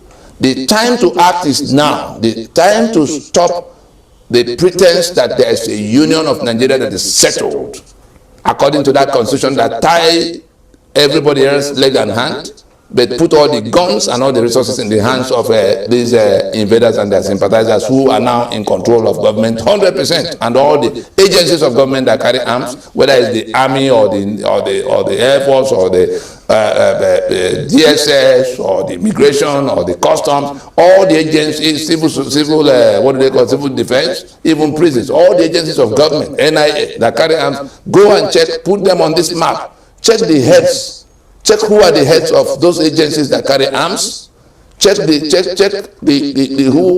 commanders, the local commanders of those arm-bearing agencies across the length of the land. You will see that they all fall on one side of that map. So all the guns are in the hands of these same people, and there is this influx and growing impunity, brazen impunity of launching attacks and moving steadily in one direction, towards the south from where they come in. And so we begin to take a closer look. Just yesterday or so, we saw something on the internet on the letterhead of the State Security the Directorate of State Security, alleging that intelligence was available that IPOB, the terrorist organization, is now going to bomb Abuja. Who knows what foundations are being laid? If that DSS does not have intelligence about the invasion of the Kaduna International Airport, if that DSS does not have intelligence about the attack on the train heading to or from Abuja with Kaduna, I don't know whether it's going forth or back, but there has been an attack in which of such a magnitude. If that DSS does not have intelligence about the ongoing onslaught in southern Kaduna, and areas in Jos, Plateau State, but it now has intelligence about how IPOB will go to Bombo, Abuja, and Lagos. Let us take a closer look whether we are not on the highway to Afghanistan, in which things will be orchestrated and fingers pointed in predetermined directions, whereas those who are doing the thing that we can see are being left to roam there. Nobody is challenging them, nobody is arresting them. We are looking, we are seeing, and if anybody is stupid enough to think that people are just going to fold their arms until it comes to, its landing place, we just say, keep doing what we are doing. But the rest of those who will be at the receiving end, this is the time to stand up and be part of this conversation in a manner that can save you from catastrophe, from death, because it will come to your space eventually, no matter where you are, whether you are in Boni or you are in Badagry. It may be in Jos now, it may be in Southern Kaduna now, it may be just approaching Abuja just now, but it's going to come to the point where it moves to your space. They already have their advanced teams in all the places. We have a chance to get ahead of them by pulling down the instrument that brings them to our space. That constitution is the reason they come into your space, pretending to be Nigerians. And now, if we do not act quickly enough, they may even come to where they become indigenous of your community. INEC will conduct the election in which any of them can be made your chairman and councillor. The traditional rulers will also still depend on the 5% that come from council. These people are taking over on a scale that can, be comparable when it comes to its landing with what we saw in Afghanistan. Do we want it to go there? If we don't want it to go there, NINAS has a complete package of answers that requires only your listening and doing the little you are asked to do. The alternative is to keep your ignorance and become the victim of an avoidable calamity. Thank you for listening.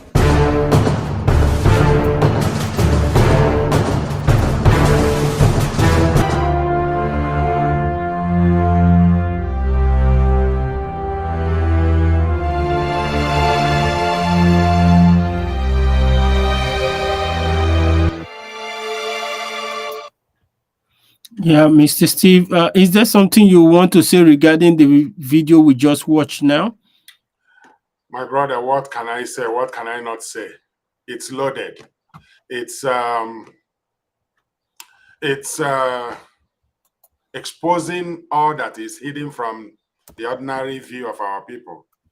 As we were watching that video, I remembered what happened on August 15, 2021. When the president of Afghanistan ran out of his country into United Arab Emirates. That is gradually settling in on Nigerians. The president of Nigeria will soon run out of Nigeria, leaving Asharok in the hands of the Islamic State. It's coming. We are gradually drifting steadily there.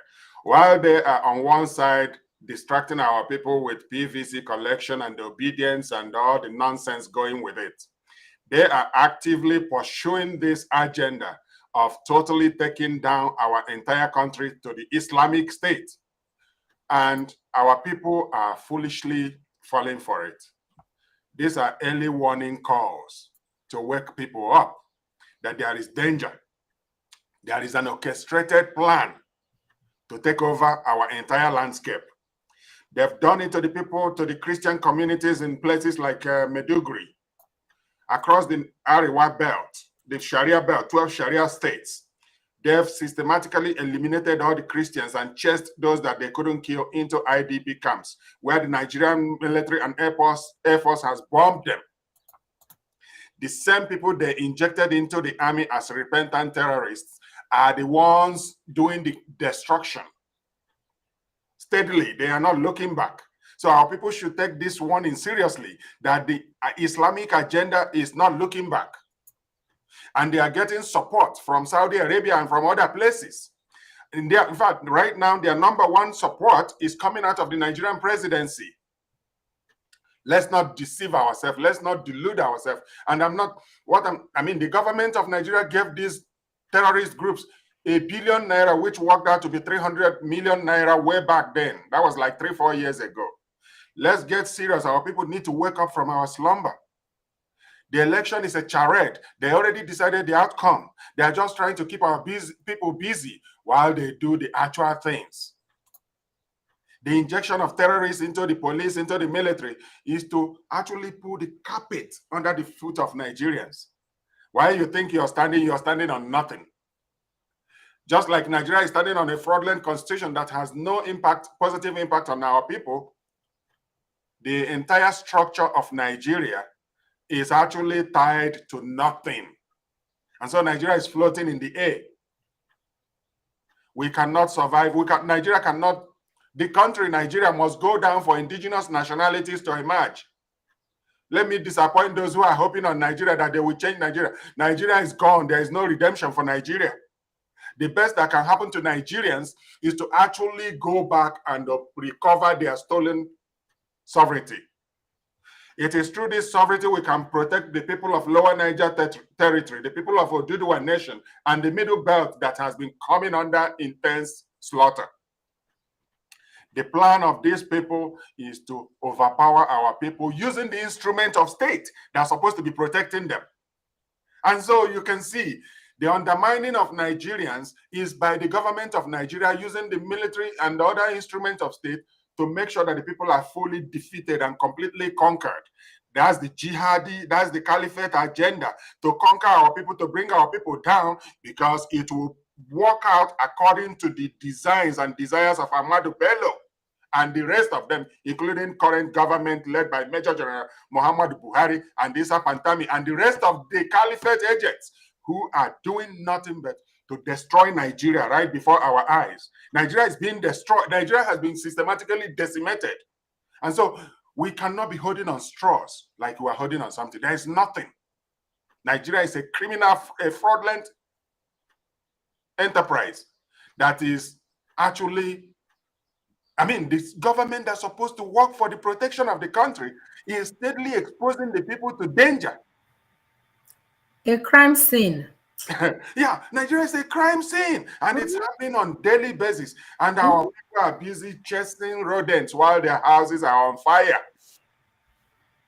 I hope common sense gets restored into our people so that we can actually appreciate how dangerous the situation is.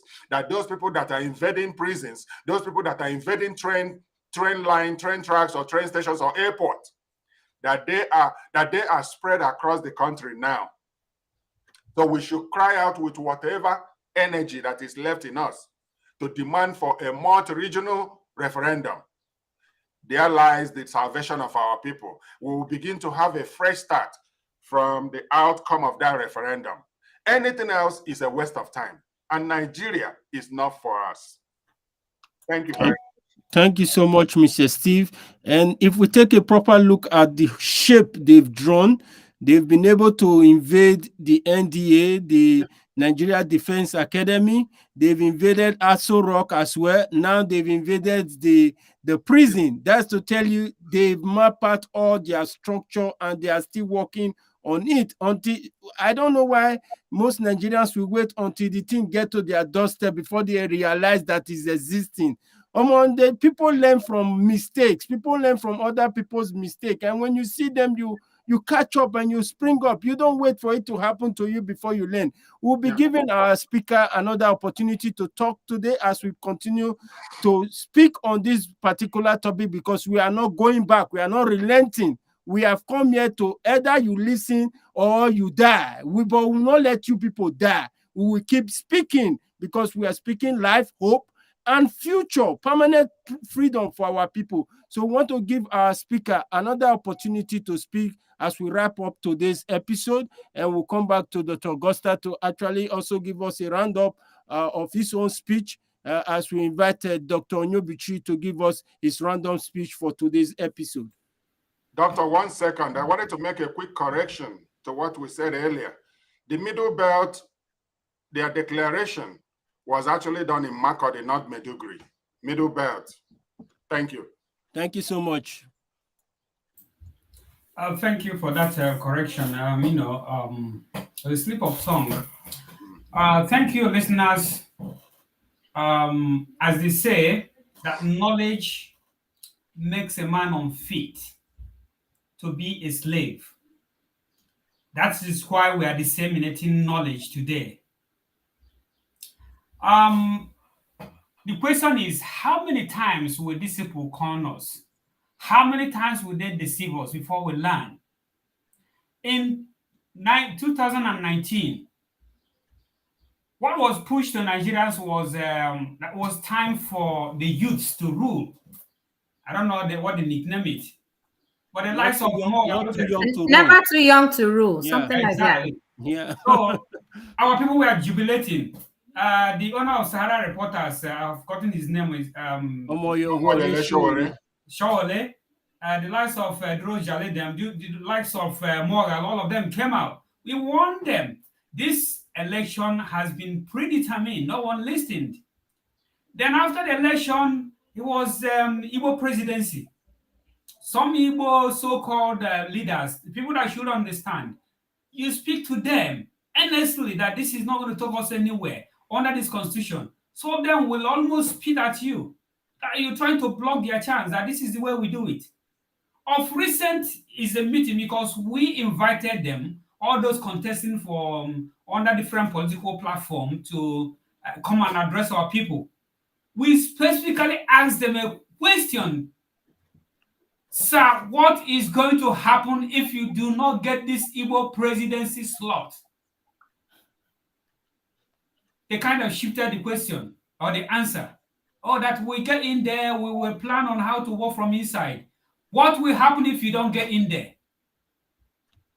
None of them clinched the presidency slot. Now our people have been, brainwashed with the so-called, obedience. That is an answer.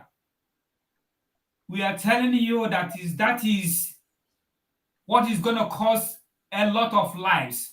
Because we are giving these people, by rolling us to that next election, we are giving them the time they need to complete their conquest and Islamize Nigeria. How many times shall we allow these people to deceive us? Make no mistake about it. So we tell you, this will not happen. That the West are there, they are Christians. What is going on now? Are there not the Western, countries that are propping this regime up, knowing fully well the agenda, all the atrocities that have been committed against the Christians? Why should our people be deceived so many times? So please, I'm begging you again, drop all you have been thinking about, how easy this is going to be, how we will all use PVC to chase these people out. It ain't gonna happen, like Americans will say it. It ain't gonna happen. So what is gonna happen is that we give them time. They might even accelerate what they are doing, handing over to their so-called brothers, like they did in Afghanistan before the election. They can allow the election to happen and then rig it and then announce whoever they want. And there's nothing you can do about it. Or they can even allow the so-called popular choice to emerge. They will use military coup to stop the person. They stopped Abiola, they killed Abiola. Heaven did not fall. Why can't our people think? Let's do the first thing first. Let's refine the system. Let's go through referendum. Let's have a transition. Let's ask our people, as is done in cream of countries, do we want Nigeria or don't we want Nigeria? Yeah. And then if we don't want Nigeria, we pursue self-determination. If we want Nigeria, we can now sit down and bring forth people's-oriented constitution that will protect lives and make our people prosperous. So now is the time. Let's act while the sun shines. Thank you very much. Thank you so much, Dr. Emeka Onyebuchi, for anchoring today's program with us. It has been a wide range of discussion and knowledge that you have imparted on our viewers today. And I believe none of the viewers that will be coming across this video that are actually watching now that will say they will not take out of all what we've discussed today. If they don't, well, it's left for them not to use their brain to calculate or use their tongue to count their teeth in their mouth. So the best we are doing now, we are pushing it out and let those, like I literally say, I said a child that doesn't have parents, if he saw a child that had father, if they are giving that child advice, that one that doesn't have father will quickly go and sneakily put his ear to probably grab something from that child's father because he doesn't have a father that will kindly give him that same advice the other child is getting. So we are out here giving vital information. Dr. Augusta, please, is there one or two words you want to say to our viewers before we call it a day? Yes, first of all, I just want to thank Dr. Onyebuchi for, coming today. And as time goes on, we'll feature more people so that, the messages will be out there for a lot of people to grasp. And also to thank our viewers for showing today, because we cannot stop at this stage. No, we cannot. We cannot allow this thing to continue as well. So we're asking our people to heed to advice, because what we are saying, we are not saying it to bring down those that are contesting for election. No, we are saying it to save you all, to save us all, those of us that call ourselves Nigerians. We are trying to save Nigerians from Nigeria, from the country, from the amalgamation of the British. We are trying to save you from what you call your place, because it has already been overtaken by events. Now, people were talking about Afghanistan. Let me tell you, Nigeria will be worse than Afghanistan when time comes. Afghanistan is going to be like a child's play. Because guess what? In the kind of Afghanistan, there's a form of homogeneity with Afghanistan, right? Probably they speak the same language, the same dressing, the same religion, and all what's not. Nigeria is multi-ethnic. It is multi-ethnic. Different nationalities caged in that one contraption. So why we are saying this is because if it gets to the level where Afghanistan has gotten to now, it's not going to be easy. Sure. It's not. So this energy that we have, we want us to do the first thing first. What we are saying is that do that referendum first, then elections can come later. Because if we do it that way, we will be secured. We won't have to think of who is going to kill us for being who we are. We won't have to think of Nigeria, that is supposedly a secular country, is being overrun by jihadists. And if you are still thinking that it's not going to happen for where, it has already happened. It is systematic. These people are smart. We used to think that because they are non-educated, no, these people are smart. It is systematic. And they are moving with all the blueprint, the step-by-step blueprint that they have. So it's time our people wake up, y'all, and let's get this thing out once and for all. Thank you, our listeners, for listening. See you next week. Thank you so much, Dr. Augusta. Mr. Steve, do you have one or two you want to say, or we'll leave it for next week? My brother, I want to remind our people on the voice and the message of late Dr. Obadiah Lafia. That man gave us a lifelong sermon before they killed him. Obadiah Lafia told us what is happening, that a sitting governor in Nigeria, in the Arewa belt, is a commander of Boko Haram. Just like the president, the current president, Major General Muhammad Buhari, is or was appointed chief representative to Boko Haram, a terrorist group. And he turned out to be president of Nigeria. And look where we are today. So I remind our listeners and our people in the middle belt, in the Lower Niger territory, in Oduduwa Nation, within the country and in diaspora, I speak to all of you. I said, remember the voice of Obadiah Menlafia. He did not die in vain, and he would not die in vain if we can actually digest his message, and that of Ninas, which is calling our people to wake up from our slumber and ask the right questions and make the right demands. We'll be back on Wednesday, and we will see you, and we hope that these changes, that this call up will begin to wake some minds up to ask the right questions. God bless you. Thank you so much, our speakers for today. And I'll be dropping this last one. Nigerians, wake up from your slumber and your daydreaming. It is the handwork of those pronouncing you to go and have your PVC that are cooking up this whole stuff. Enough is enough. Let's walk towards the road of freedom, our people. Let's call it a quit. It's time for us to live a better life and a unique life, because my brother, I go tell you now out there, even though you spend 200 years on this earth, it's not even enough for you to enjoy what this earth has to offer.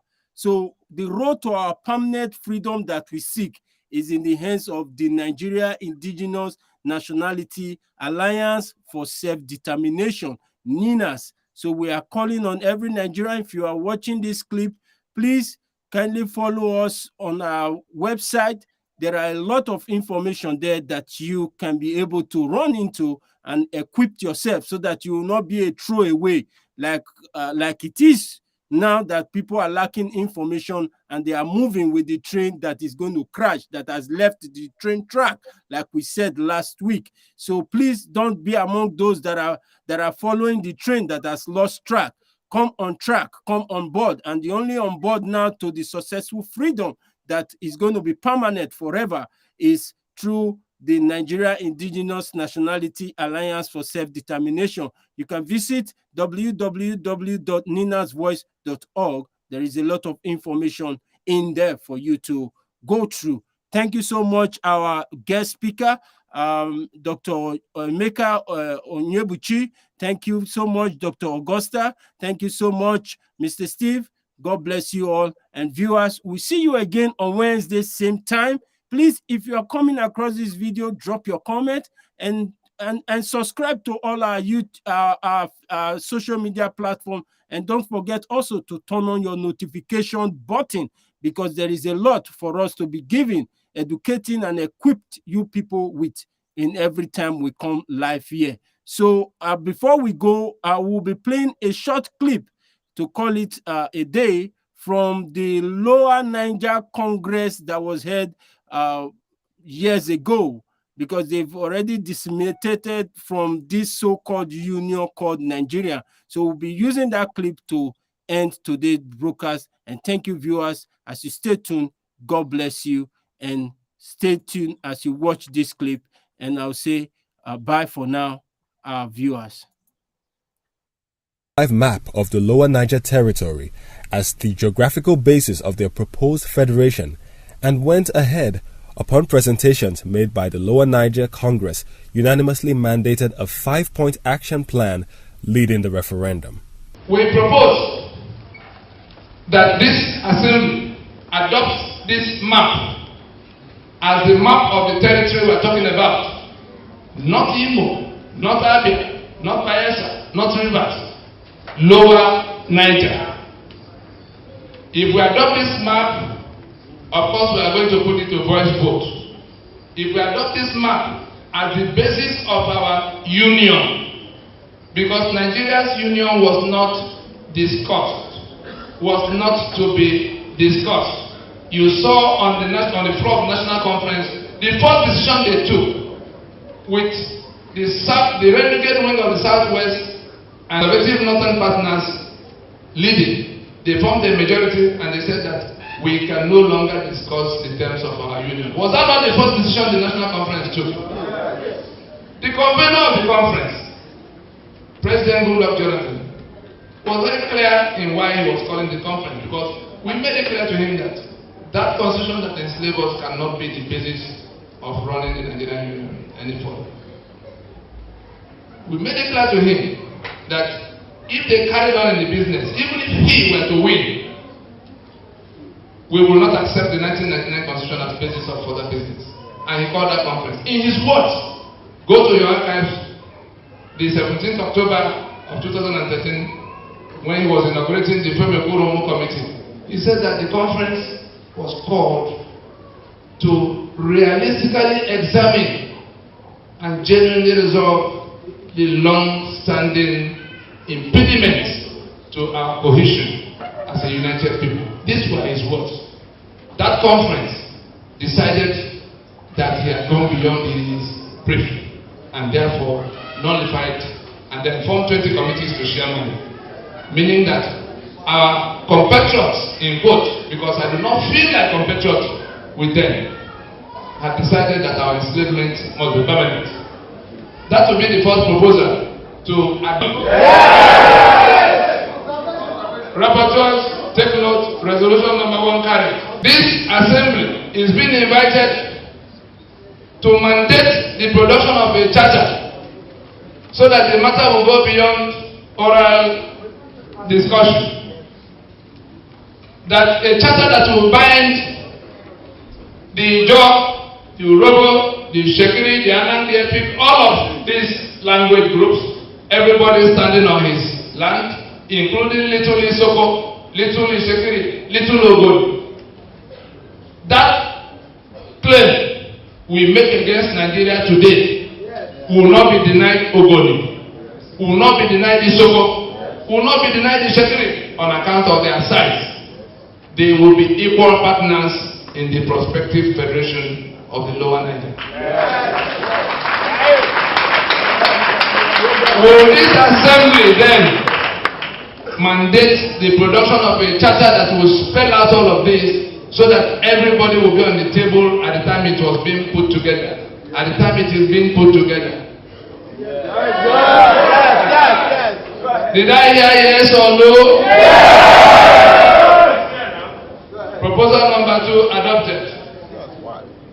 Number 3, these are all of your programs. Mandate for referendum. Lower Niger Congress proposes that this solemn assembly mandates the conduct of a referendum among the peoples of the Lower Niger the same way Scotland decided recently to be or not to be in the kingdom they call the United Kingdom.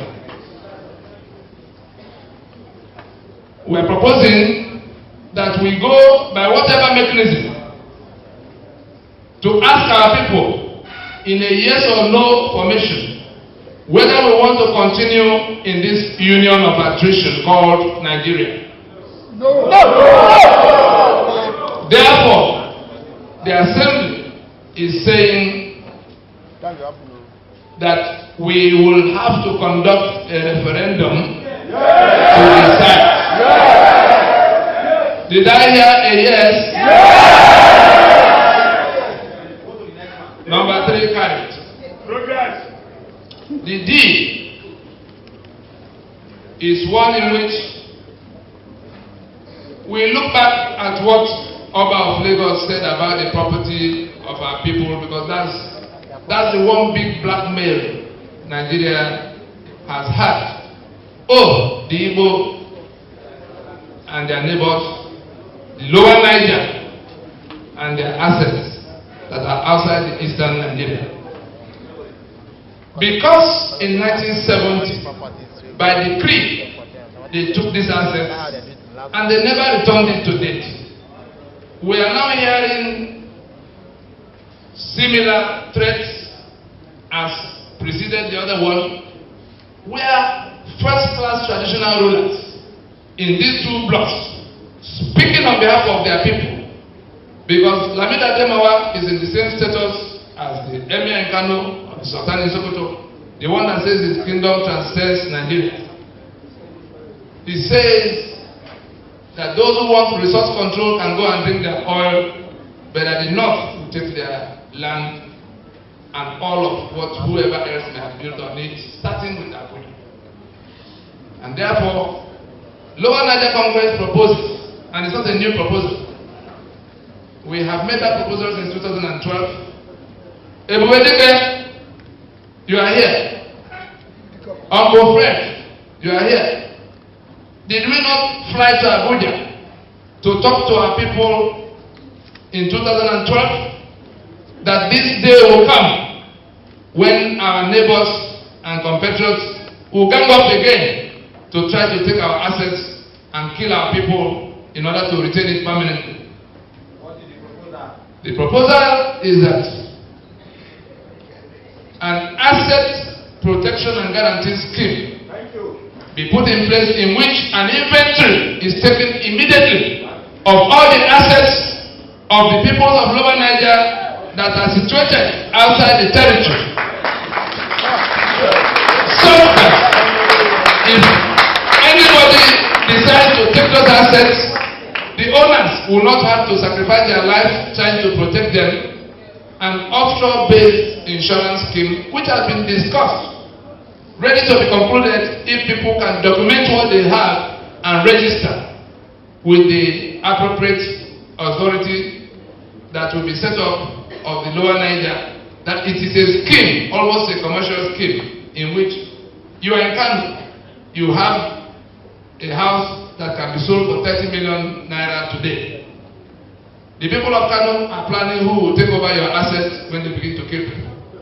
You quietly go take your title document, go do valuation of it, get 2 witnesses who come from this area and who live in Kano and who are prepared to sign the paper to say, if yes, that Mr. Okeke or Mr. owns this property, and that if this property is sold today, it might fetch 30 million. When you've done that, the cost of insurance, we've had to travel far and wide, including the United States, to get the best bargains. The cost of insurance will be about 5 to 6%. Those who are the owners will have to contribute only 1% of the value of what they declare. And even before that contribution, let the documentation be done. The authority in the new territory will give you back whatever anybody decides to take away from you. And therefore, we will not go back to what we suffered in 1970, no matter what the rest of Nigeria does. Therefore, we propose that that asset protection and guarantee scheme be put in place. Does the House approve of it? Number 4 carried. The number 5 mandate sought before this solemn assembly is one in which we have to accept that though being leaders of thought, we are not all encompassing in our wisdom, and therefore our people in the towns and villages of the Lower Niger should be consulted. And how do you consult Abakaliki people or Warri people? Town hall meetings, local radio, social media. The documents in your hand as you live here can be basis of town halls. The website you see here has all of the documents that you will need to show what you're talking about. You just challenge young people with their phone and all of that to say, if we run quickly with this mandate, if this House will approve of it, that as we live here, those town hall meetings should take place. These flyers should be multiplied. If you have one set of flyers, you can make 1,000 copies of it. You can make 5,000 copies of it. Make sure there is no household in the entire Lower Niger that does not have what you have now. There are more that will come, so that everybody will get to know. Those who have access to the internet will get to go. Those who have access to radio will announce to other people. So that in a matter of weeks, we should be able to ask our people whether they agree with us or not in a referendum. And therefore we say, let this honorable audience accept the mandate, accept to set up, accept to mandate the setup of an, to set up consultations by way of town halls, both at home and abroad. The international community, there are many foreign media houses here present. What we are saying here is being viewed live in Washington and London. Nigeria came to a small halt yesterday when that happened. How many of you saw the advertorial in Garden yesterday? Please, copies are available here. Immediately that Vanguard came, that Guardian came, people who went to church and who had fixed meetings for 3-4 p.m. could not resume their planning because they realized that the end had come. Yes. We tried our best to get them from going into elections so that we can resolve this matter. They told us to our faces that we did not matter and that our blood will flow on the streets. The candidates in that election, the one they say have won, they did not tell us that the blood of the baboon will mix with that of the dog on the street if it was not coronated. Whose blood was he talking about? As a lieutenant, you saw where they were shouting about genocide and all kinds of what is it they say they want to go to do in ICC. They threatened federal government, all kinds of things. And they said they will take Jonathan and the wife before the ICC because of election violence. Lieutenant Buhari was one of those who went about supervising the killing of innocent citizens in 1966 in a xenophobic operation against the peoples of the Lower Niger. That was just 1966.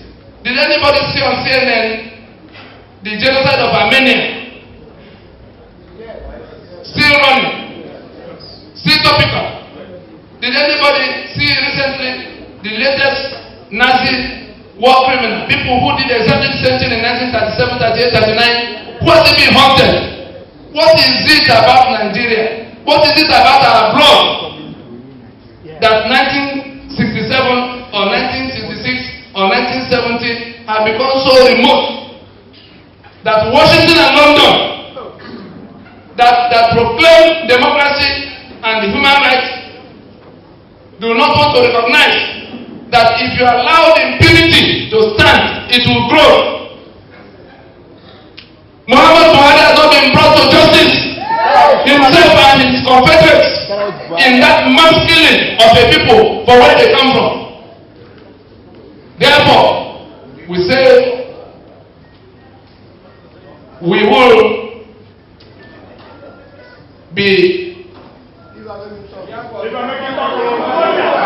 the town hall meetings should include consultations in the international arena to explain to everybody how we came to this decision.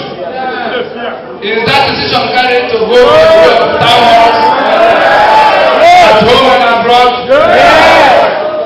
Decision number 5 carried. Mandate number 5, to set up an all-purpose committee from this gathering that will continue consultations with people who did not get here amongst our people. Is that decision carried?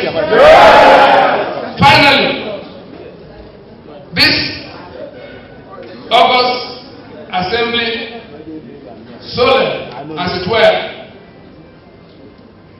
Lower Niger Congress proposes that this assembly sends a message from this city to all of our people, those from any of these states, as Nigeria called them, from this territory, who may have been elected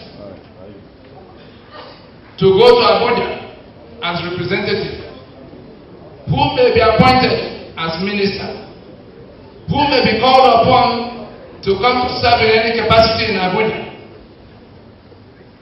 This August body is being requested by Lower Niger Congress to mandate a return home for consultation before the business of governance in Abuja will continue. Those who are so affected, we are not telling them any particular thing other than to come home and consult before they proceed. Those of them who will refuse to come, of course, should know upfront that they're in Abuja entirely on their own accord.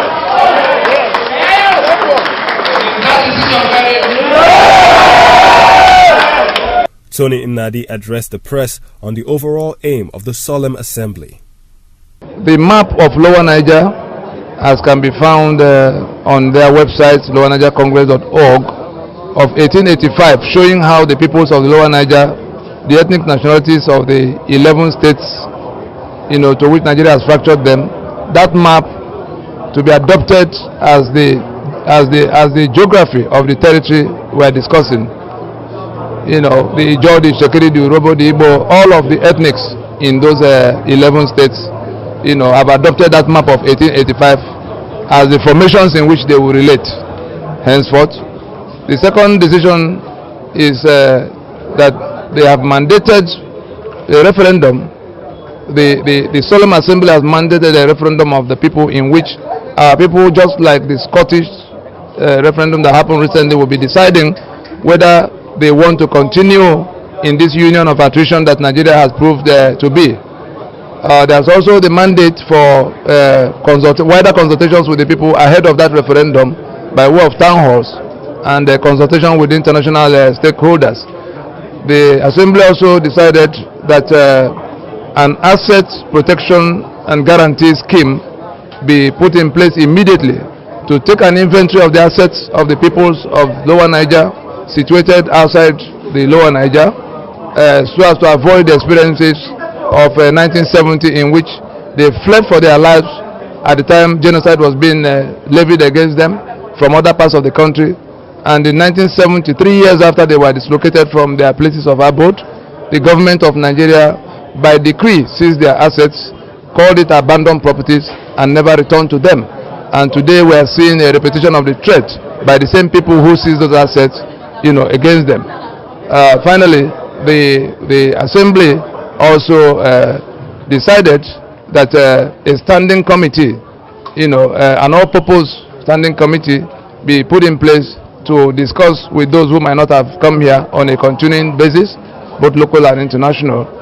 I think we also decided that people from the Lower Niger who, for some, either by appointment or election, will be required to come to form government or do government business in Abuja on behalf of the peoples of Lower Niger from any part. The Assembly mandated a recall for consultation. They must come home and discuss with the rest of the people, otherwise they will be there entirely on their own. It doesn't matter that some people are rejoicing that the elections have been held and winners emerging, whether by appointment or by election. If you are of the Lower Niger and you are in Abuja to be part of the governance of that territory with the rest of Nigeria, we are requesting that you come home for consultation before you continue in that transaction. Banners and placards by the ethnic delegations